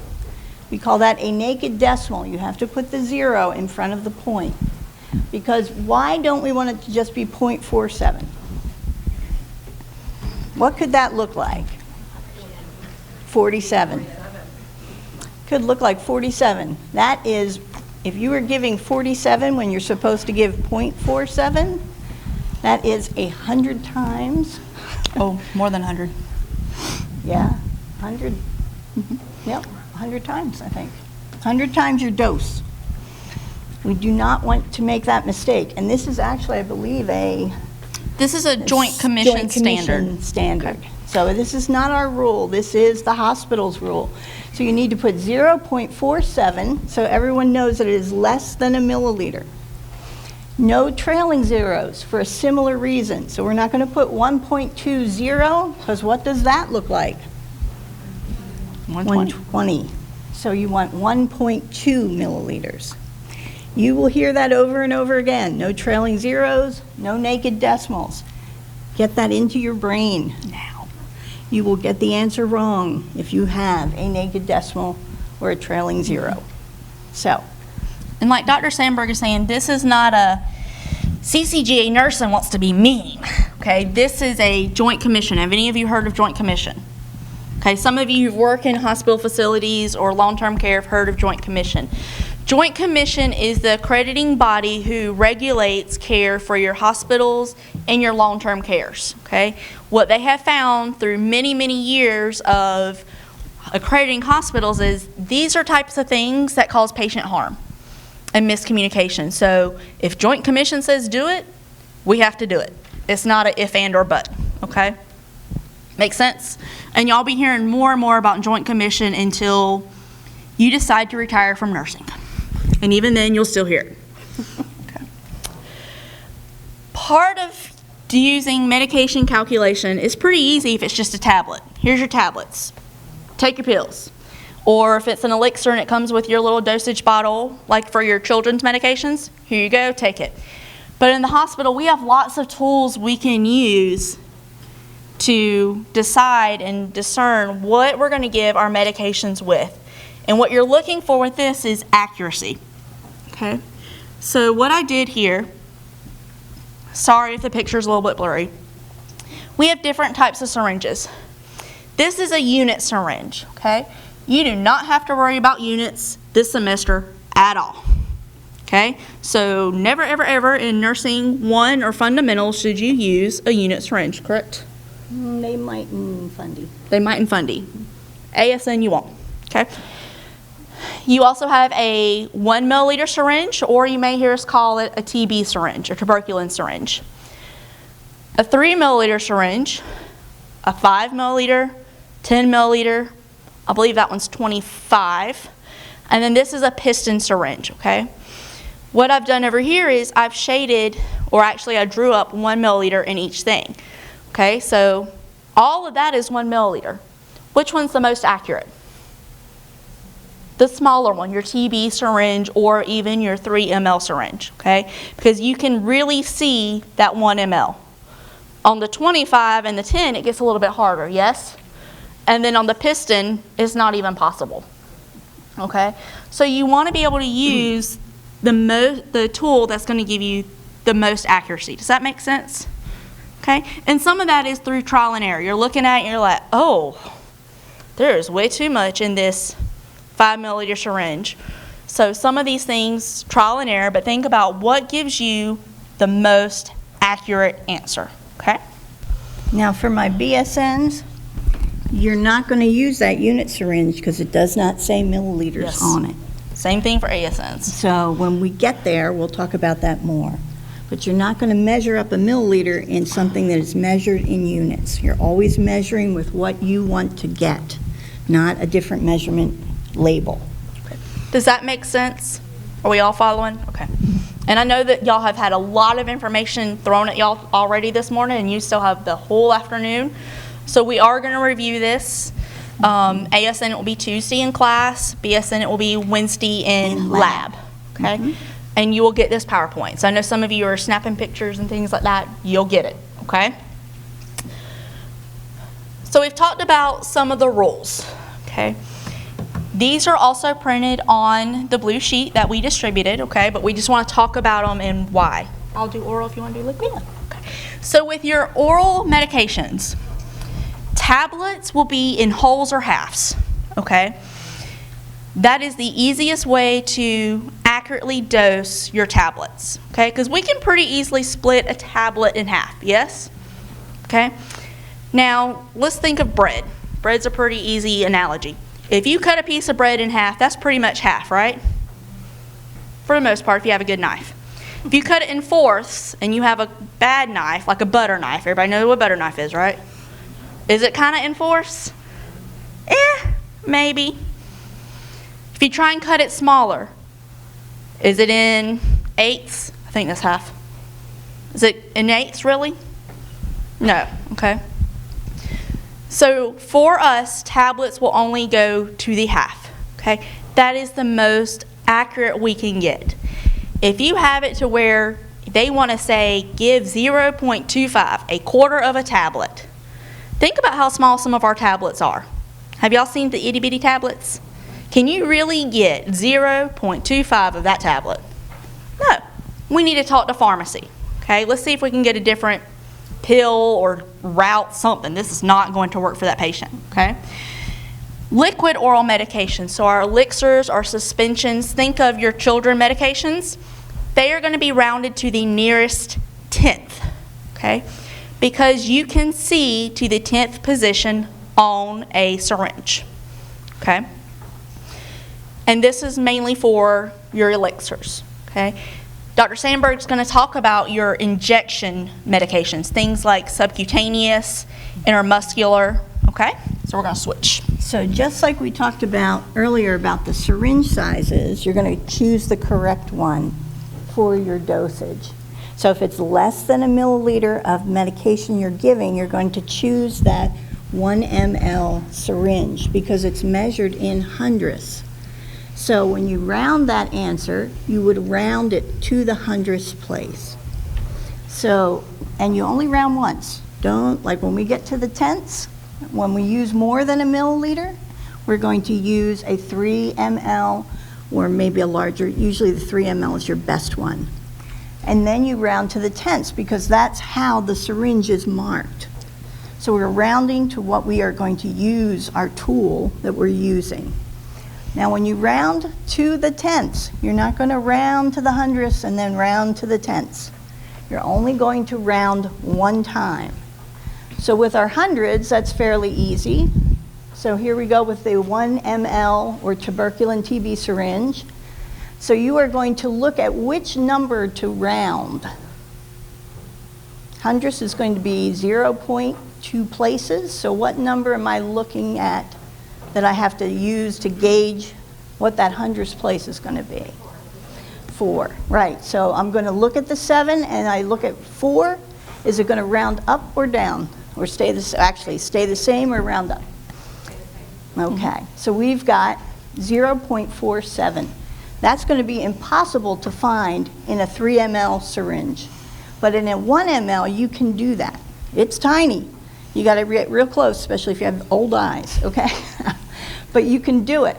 Now, in the 3 ml syringe, if we had it rounded out further, if it was 1.879, we're not going to go start with the 9, round up the 7, then round up. You just go from the 1 that we want directly to the right. So on the 8, we're going to round that to the 10th spot. That's our 10th spot. So we're going to look at the 7 and decide whether that goes up or stays the same. Does that make sense? So if we had a 9 past that 7, you ignore it. You don't have to worry about it because we don't want to round and round. This one, both go up, but sometimes you'll have one that will change your answer. So round once, and that's it. And everybody's following when we're talking about tenths and hundredths position, yes? I know for some of you it's been a while, okay, since that type of math, okay? Normally our math is like, oh, let me see what I can round up for the tip, right? Or how can I balance my checkbook if some of us still balance our checkbook? Yeah, y'all don't know what I'm talking about. Okay. Some of us just kind of go on the app and say, oh, yeah, we can buy something today, right? So some of you are like, balance and checkbook. So I know this is different math, okay?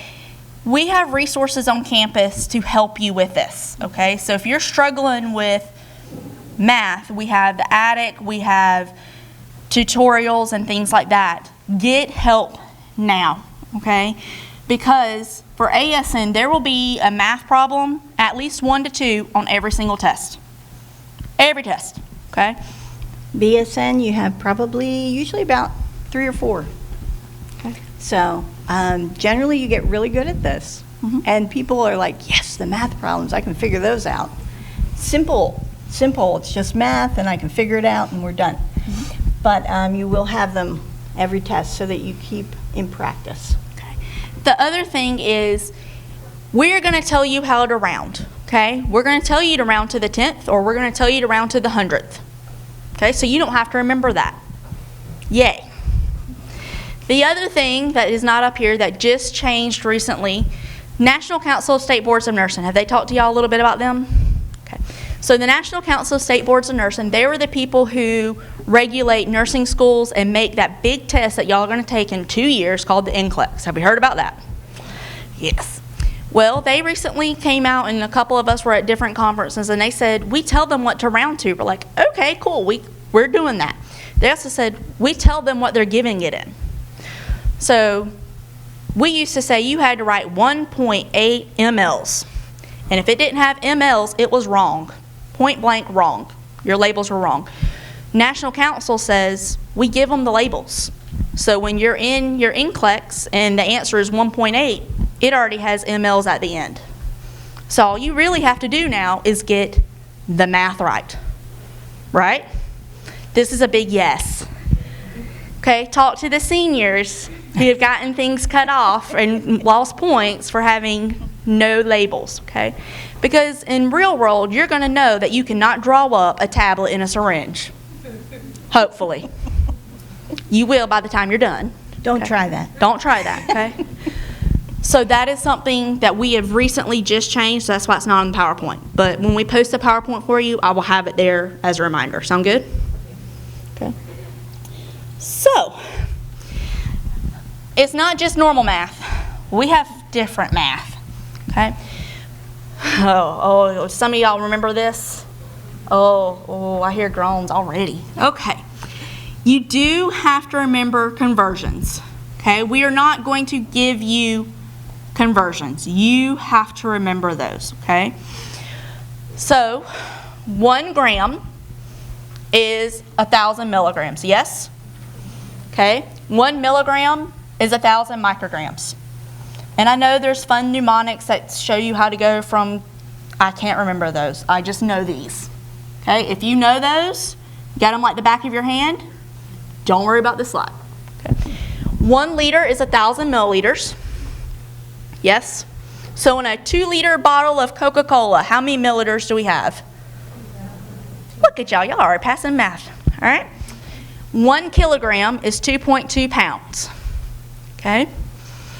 You may have to use that for some of your math in Nursing 1 and in fundamentals. Not a lot, but some. Okay? That's why it's always nice to be weighed in kilograms. Some of y'all, because it's roughly what? It's half. Approximately half of what you would weigh. Okay? Grains. Grains is an older measurement. It's one of your apothecary measurements. You really don't see it that often. But sometimes you have, especially your cardiologists who are older, who probably should get closer to starting to retire, who still use that, okay? Just know that 1 grain is 60 milligrams, okay? You will not see that on a Nursing 1111 test or any of the ASN tests. BSN? You might see it on BSN. Okay. Just because it's very, very rare, okay? Very rarely you'll see it. Now, we also have to think about household equivalents, okay? 1 ounce is 30 milliliters, okay? So, in your 20-ounce Cokes, 20 ounces is how many milliliters? How much? 600? Yes? Okay. 1 teaspoon is 5 mLs. 1 tablespoon is 15 milliliters or 3 teaspoons. And then 1 cup is 8 ounces, which is also 240 mLs. Do you see how we got from each place? This is important because not all of your patients are going to have syringes at home. Okay? So when we tell them you need to take 5 milliliters, they're like, where do I get a syringe? What's 5 milliliters? How do I find 5 milliliters? Okay, that's 1 teaspoon. Everybody know what a teaspoon is, right? That's the little spoon. You'd be surprised. Okay? Everybody know what the tablespoon is, right? That's the bigger one. And it's not the serving spoon. It's the bigger one. Yes? Y'all laugh. Y'all know there's patients who've done this before, okay? For those of you who that is a lot, I've also done it this way. Here's the thing with our math. How many of you have taken math where they're like, if you don't do it my way, it's wrong, and I don't care if you got the right answer? Yes? Okay. We do not care how you get to the right answer. If you're one of those people who can go, oh, that's 5. That's 5 all day long, and I can't tell you why it's 5. I just know that that's 5. That's great. We do not want you to change how you do math. We want you to be right, okay? That is the bigger importance. However, if you are wrong in your math question and you don't write it down, there's no way for us to help you go, I don't know what you did, okay? We do not have ESP, not mind readers, can't figure out what you were thinking on there. So, yes, it is important to write it out, okay? But how you get there is up to y'all. Make sense? Oh, we forgot to tell y'all the best part. Y'all get to use calculators. That's good. That's a thank you. Okay? We will provide the calculators. Okay? So for you practicing, the calculator on your phone is fine. It's a standard calculator. Okay? That is equivalent of what you'll be giving for all of your math tests. We provide those for you. Okay? When you're practicing, the phone is fine. Yes. When you're testing, The phone is not fine. Okay? Make sense? Because I know I saw some of you going 20 ounces times 30 and I moved the 0. I saw that in y'all's eyes, okay? I'm doing it. Okay. Because we're... Yeah. We're out of time? No, we're not. We're not. Okay. Good. Okay, good. Yeah. Okay. So this is just another visual, okay, to show you why you can round to the 100th on those 1 milliliter syringes and to the 10th on the 3 mLs. Okay. Make sense? We're good? Okay, good. Okay. Practice problem. All right, so you can take out your cell phones. I know we probably told you put your cell phones up. This is very similar to a problem you would see in Nursing 1111 and Fundamentals, okay? So your healthcare provider orders lisinopril, 20 milligrams by mouth every day. So that is what the doctor says. Patient X, I need you to take 20 milligrams of lisinopril every single day. Well, you're the nurse in the hospital and the pharmacy only sends you lisinopril 10 milligram tablets. Okay? So I'm going to give you a couple seconds. I know some of you are like, duh, we know the answer. Okay? So for those of you who are like, I don't know what she just said, I don't know what lisinopril is, I don't know what a tablet is. So if you got the answer, just look up at me.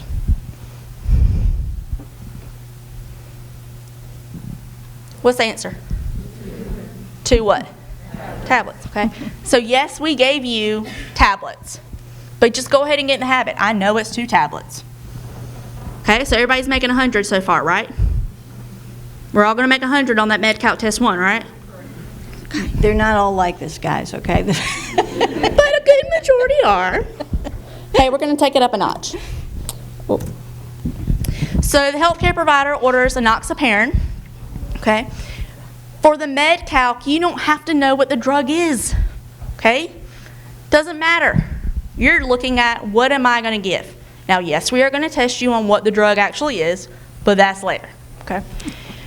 They order enoxaparin 60 milligrams subcutaneous every day. Pharmacy sends 100 milligrams in 1 ml syringe. What are you going to give when you go to give that medication? So y'all write it out, do what you got to do, use your calculators. And just look up when you're ready.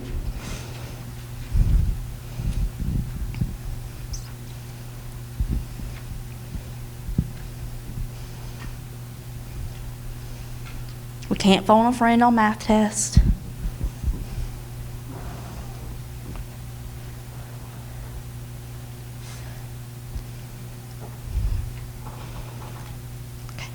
We ready? What we get? 0. What?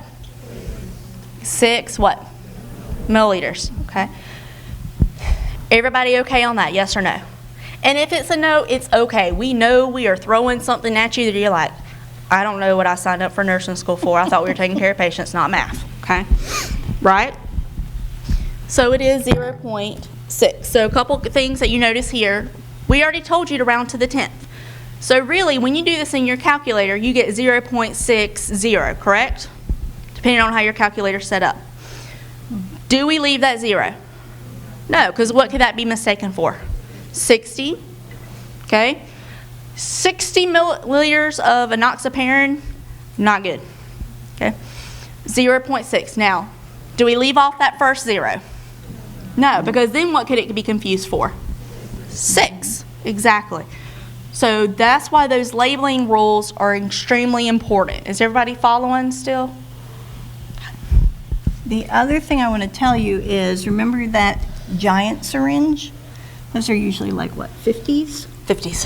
50s, okay? So if you get an answer that says 60 mLs that you are going to inject in someone, think about how much that is. That's a lot in that giant syringe. It would be more than that biggest syringe on the PowerPoint. Now, the thing that's a little weird is 60 mLs that you're going to take by mouth is only 2 ounces. Okay, so it's very different what you inject into a person and what they drink. So make sure if you're going to inject and it says something that is larger than your syringe or is going to take multiple syringes, you're going to be double checking that math again and again. So think about it this way. When you get home and you have a massive headache, now of course there's going to be some of us who are like, I need 4 tablets, I'm going to go ahead and take 4. If you you do your math and it says, give the patient 10 tablets. Now, yes, there are some instances where we are really going to give the patient 10 tablets. Most times, no. Would you want to take 10 tablets? Back to back to back to back to back? Would you want a shot that had needed potentially 10 shots just for one medicine? No. So think about it that way. Does that help make sense for your double checking? Yes? No? Okay. Are there some of you who are like, I've got this, I know how to do math? Okay. Are there some of you who are like, what in the bejeebus has I signed up for? Okay. What we're going to do is we're going to show you a couple different ways how to do this problem, because the lisinopril one's pretty self-explanatory, yes? Okay. So there's a couple different ways how to do nursing math. How you decide what works best for you is fine. It's up to you. We are not going to penalize you for choosing my way versus Dr. Sandberg's way versus Ms. Gibbs' way versus anybody else's way. What you do is on you. Okay? Whoops, where's the other button? There it is. Okay. So one way that I do math is called dimensional analysis. Anybody heard of that? You may do it in chemistry a lot. Maybe sort of. Okay. So what I do is, this is the same problem we just did. I know that I'm looking for milliliters because I can't give milligrams. I can give milliliters. Make sense? Okay, that is a volume. I can give a volume. I can't give a dose. Okay? So I put where I found milliliters at on top. Okay, because that's what I want on top. Think of this as a fraction. Okay, we want things on top, right? Numerators, denominators, y'all remember that? Okay. Well, in that 1 milliliter, I know there was 100 milligrams. Yes? That's what the pharmacy told me. Well, I want to give 60 milligrams. So if you remember back from algebra, what happens? They cancel each other out. So then essentially I'm left with 60 divided by 100, right? Which gives us the 0.6 ml. I know some of you are like, I don't know what just happened. With dimensional analysis, you multiply across and then divide. Okay? And the nice thing I like about it is I am horrible at math. Legitimately horrible. I can put all of my conversions in here and there is no math, it's all of them. Those conversions are never ever going to change, right? We always know that 1 milligram is 1,000 micrograms. Yes? That's not Ashley Barnes. That's math. And until they say differently, I don't think it's changing. This all comes from the problem. I don't have to think about anything. I just plug it in. Because if I start thinking about things and going, oh, that's easy, this, I make a mistake. Okay? So even if I know it's lisinopril is 2 tablets, chances are you're going to see me write this out every single time. Just to double check me. Okay? Because remember, what are we doing when we're doing this medication calculation? We're giving somebody meds. Potentially life-changing medications. Okay? And we don't want to make a med error. Okay? How many LPNs, paramedics do we have in the room? Couple, okay. You ever made a med error? When you make a med error, I'm gonna tell you, you feel like crap all day. And then you think about it the next day. And you're like, what did I do wrong? Now some of them you're like, well, I gave that Ativan a little bit early, but it's okay. They needed the Ativan. Ativan is a sedative. They needed the Ativan, okay? But if it's something that could potentially harm that patient, you guilt your trip self in bad, okay? We don't want you to do that. There are things to help prevent that, such as math, EMR, pharmacy, other nurses on the floor, things like that, okay? So that's why it's really important to do it right the first time, okay? I'm gonna bring the whiteboard out so Dr. Shamberg can show y'all her way. I can't do her way. And then there's one other way that we will show you. The thing is, whichever way you pick, take it, use it, do not change it, okay? That has been the biggest downfall of nursing students. If they could do this problem their way, and they're like, oh, that way looks kind of cool, let me try that, and they try it on the test, what do? They get it wrong, okay? There's too much at stake for these Med-Calc tests for you to get it wrong, okay? So let me get that for Ms. Sandberg and see if she has anything to say. Okay, there's two other ways that you can figure these out. There's something called desired over have, and then there is ratio and proportion. So these are, I actually use all three ways, but I will show you the ratio and proportion. If we get up here, y'all good? We'll try and write as big as we can. You want me to write big? Yeah. Okay, you got to come up and do that. Okay, so when you do ratio to proportion, you are going to put the same label on the top and the same order. So for our test, for our question, we've got, you're going to have 1 milliliter on top. That was because we had 100 milligrams in 1 milliliter. So 1 over 100 milligrams. Now, that's what it comes in. So that's our concentration. That's what we've got. We can't change that. It's what it is. Now we want to know how many milligrams. We got 60 milligrams. That's what we need. And we want to know how many mLs that is. So X ml. Now, with this is what it comes in, and that's our dose that we want. So they have to be the same label on the top and the same label on the bottom. So milliliters here on both of them are on the top, milligrams are on the bottom. You can flip it if you want, put milligrams on the top and milliliters on the bottom, but both of the sides of the equation have to look the same. Milliliters, milligrams, milliliters, milligrams. Now with this one, as long as you got them in the right order, you don't have to worry about them anymore. Now you are going to put, you're going to cross multiply. So you're going to have 60. So 1 times 60 is 60 equals, nope, no label, no label.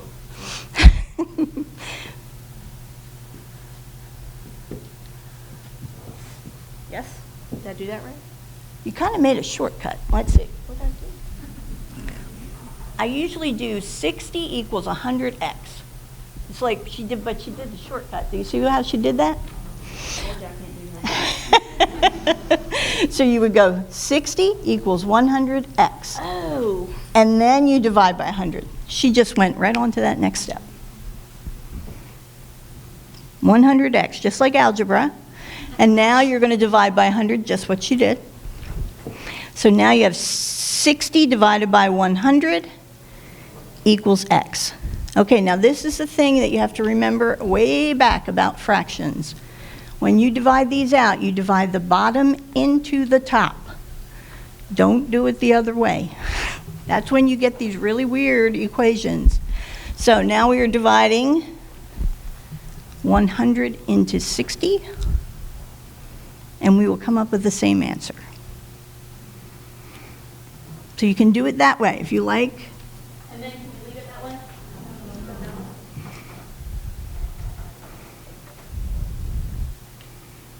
And make sure, guys, you make that decimal look like a decimal. Okay? Make it legible. All right, so that's one way to do it. So when you're looking at it, you can see that when you go back, you're like, in 1 mil, I have 100 milligrams, and in 0.6 mils, I have 60 milligrams. Now, the thing you want to think about is, I always tell my students too, does this make sense? Am I giving more than 100 milligrams? I shouldn't be, right? So my number should be less than a milliliter. If it is more than a milliliter, you're giving more than 100 milligrams. So that's how you can tell. It should be a small number. All right, so then the other one, oh, I'm all alone. The other method, let's see, is desired over have. This is basically the same thing. It's just kind of a little shortcut method. I think that's actually what we just did when we skipped the step.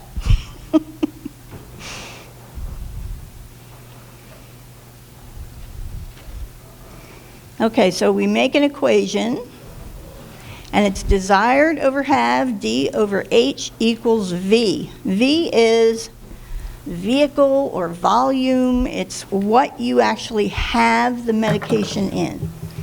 So it could be a tablet, or it could be milliliters, it could be, equals V. Okay, so that V is, it says volume, but it might be tablet or vehicle. It's like what it comes in, milliliters, milligrams, micrograms, whatever it is. And then you fill that in. The desired is 60. This should look familiar, right?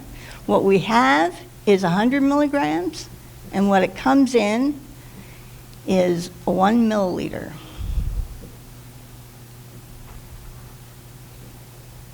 But what we actually, I'm sorry, just milliliter, no 1. So we're looking for milliliters.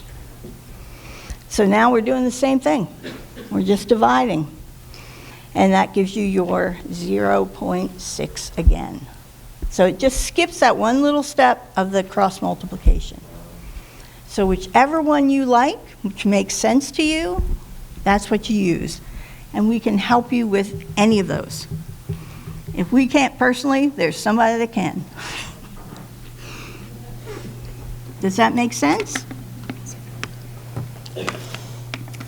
Okay. Any questions over medication calculation? Okay. ASN, we are going to open up your D2L this afternoon sometime. There's going to be a couple of instructions for you to do, but we will post some MedCalc practice tests there for you, okay?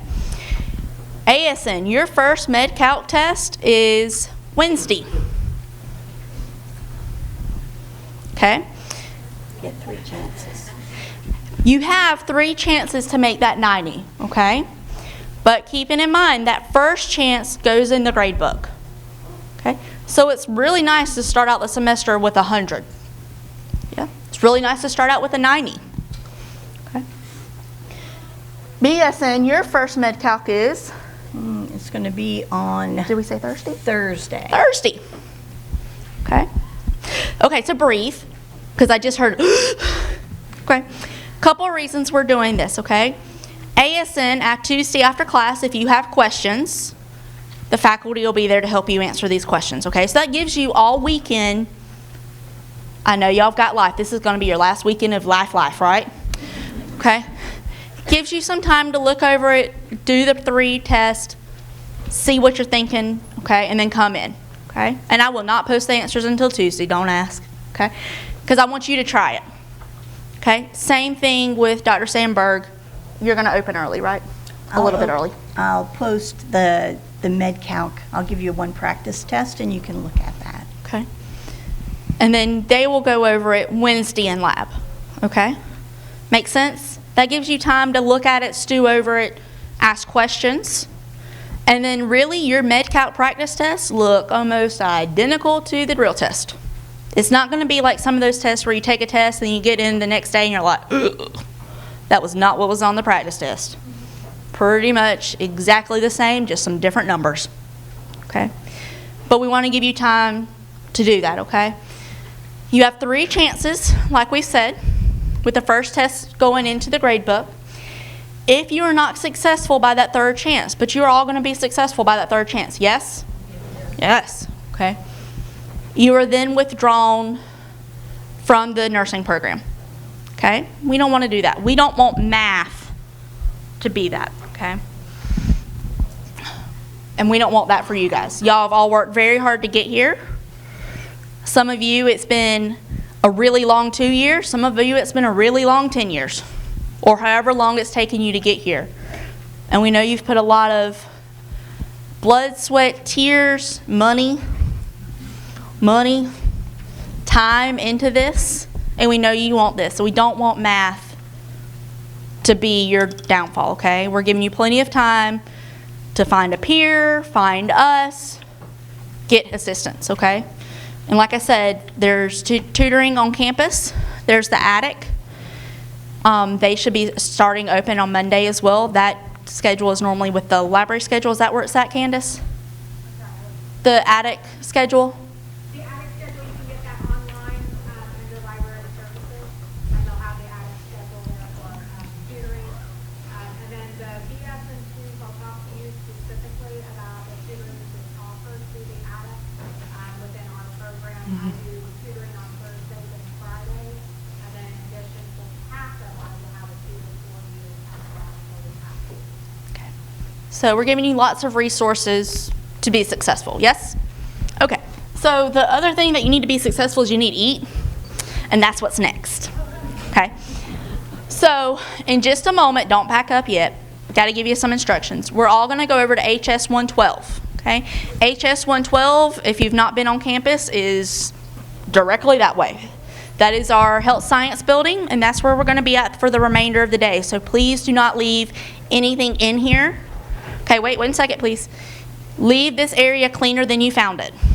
Okay? That means we do not want to pick up your Starbucks cups. Okay? You brought a Starbucks cup in here or a water bottle, you take it out with you and please throw it in the trash. In 112, we have lunch for you. Okay? We have pepperoni pizza, cheese pizza, veggie pizza on regular crust. We have pepperoni pizza on gluten-free crust, veggie pizza on gluten-free crust, and cheese pizza on gluten-free crust. Because we know people have different eating preferences, okay? We're not just going to be like, here's you some $5 pizzas, eat it, okay? We made some selections. And then for those of you who are vegan, there will be salad, okay? So HS 112, there are bathrooms, if you have not found them, immediately to the right as you come out the auditorium. When you go into the health science building, there are bathrooms kind of behind the wall, okay, men's and females, and I'm going to tell you a little secret. It's the same on all 3 floors. Because when there is 128 of y'all, ladies, don't wait in line. Go to the 3rd floor. It'll save you a whole lot of time, okay? Gentlemen, you look out, okay? You know that at bathroom lines, it's always the ladies, okay? There's 3 floors. Use them, okay? It's pretty much us in the building today, just us, okay? Once we get over to HS 112, sit anywhere you like, okay? We're going to do a working lunch. Going to talk about some of our student organizations, including CGANs and our honor societies that you are, if you're eligible for honor societies, that you're welcome to be a part of. And of course, we want everybody a part of CGANs, which is our Coastal Georgia Association of Nursing Students, okay? And that is the nursing club, okay? So they're going to be there, their advisors are going to be there to talk about both of those. You have lunch, okay? What time is it? So you have 5 minutes to get over there, get situated, and get started, and we'll see you. Oh, wait. Sorry.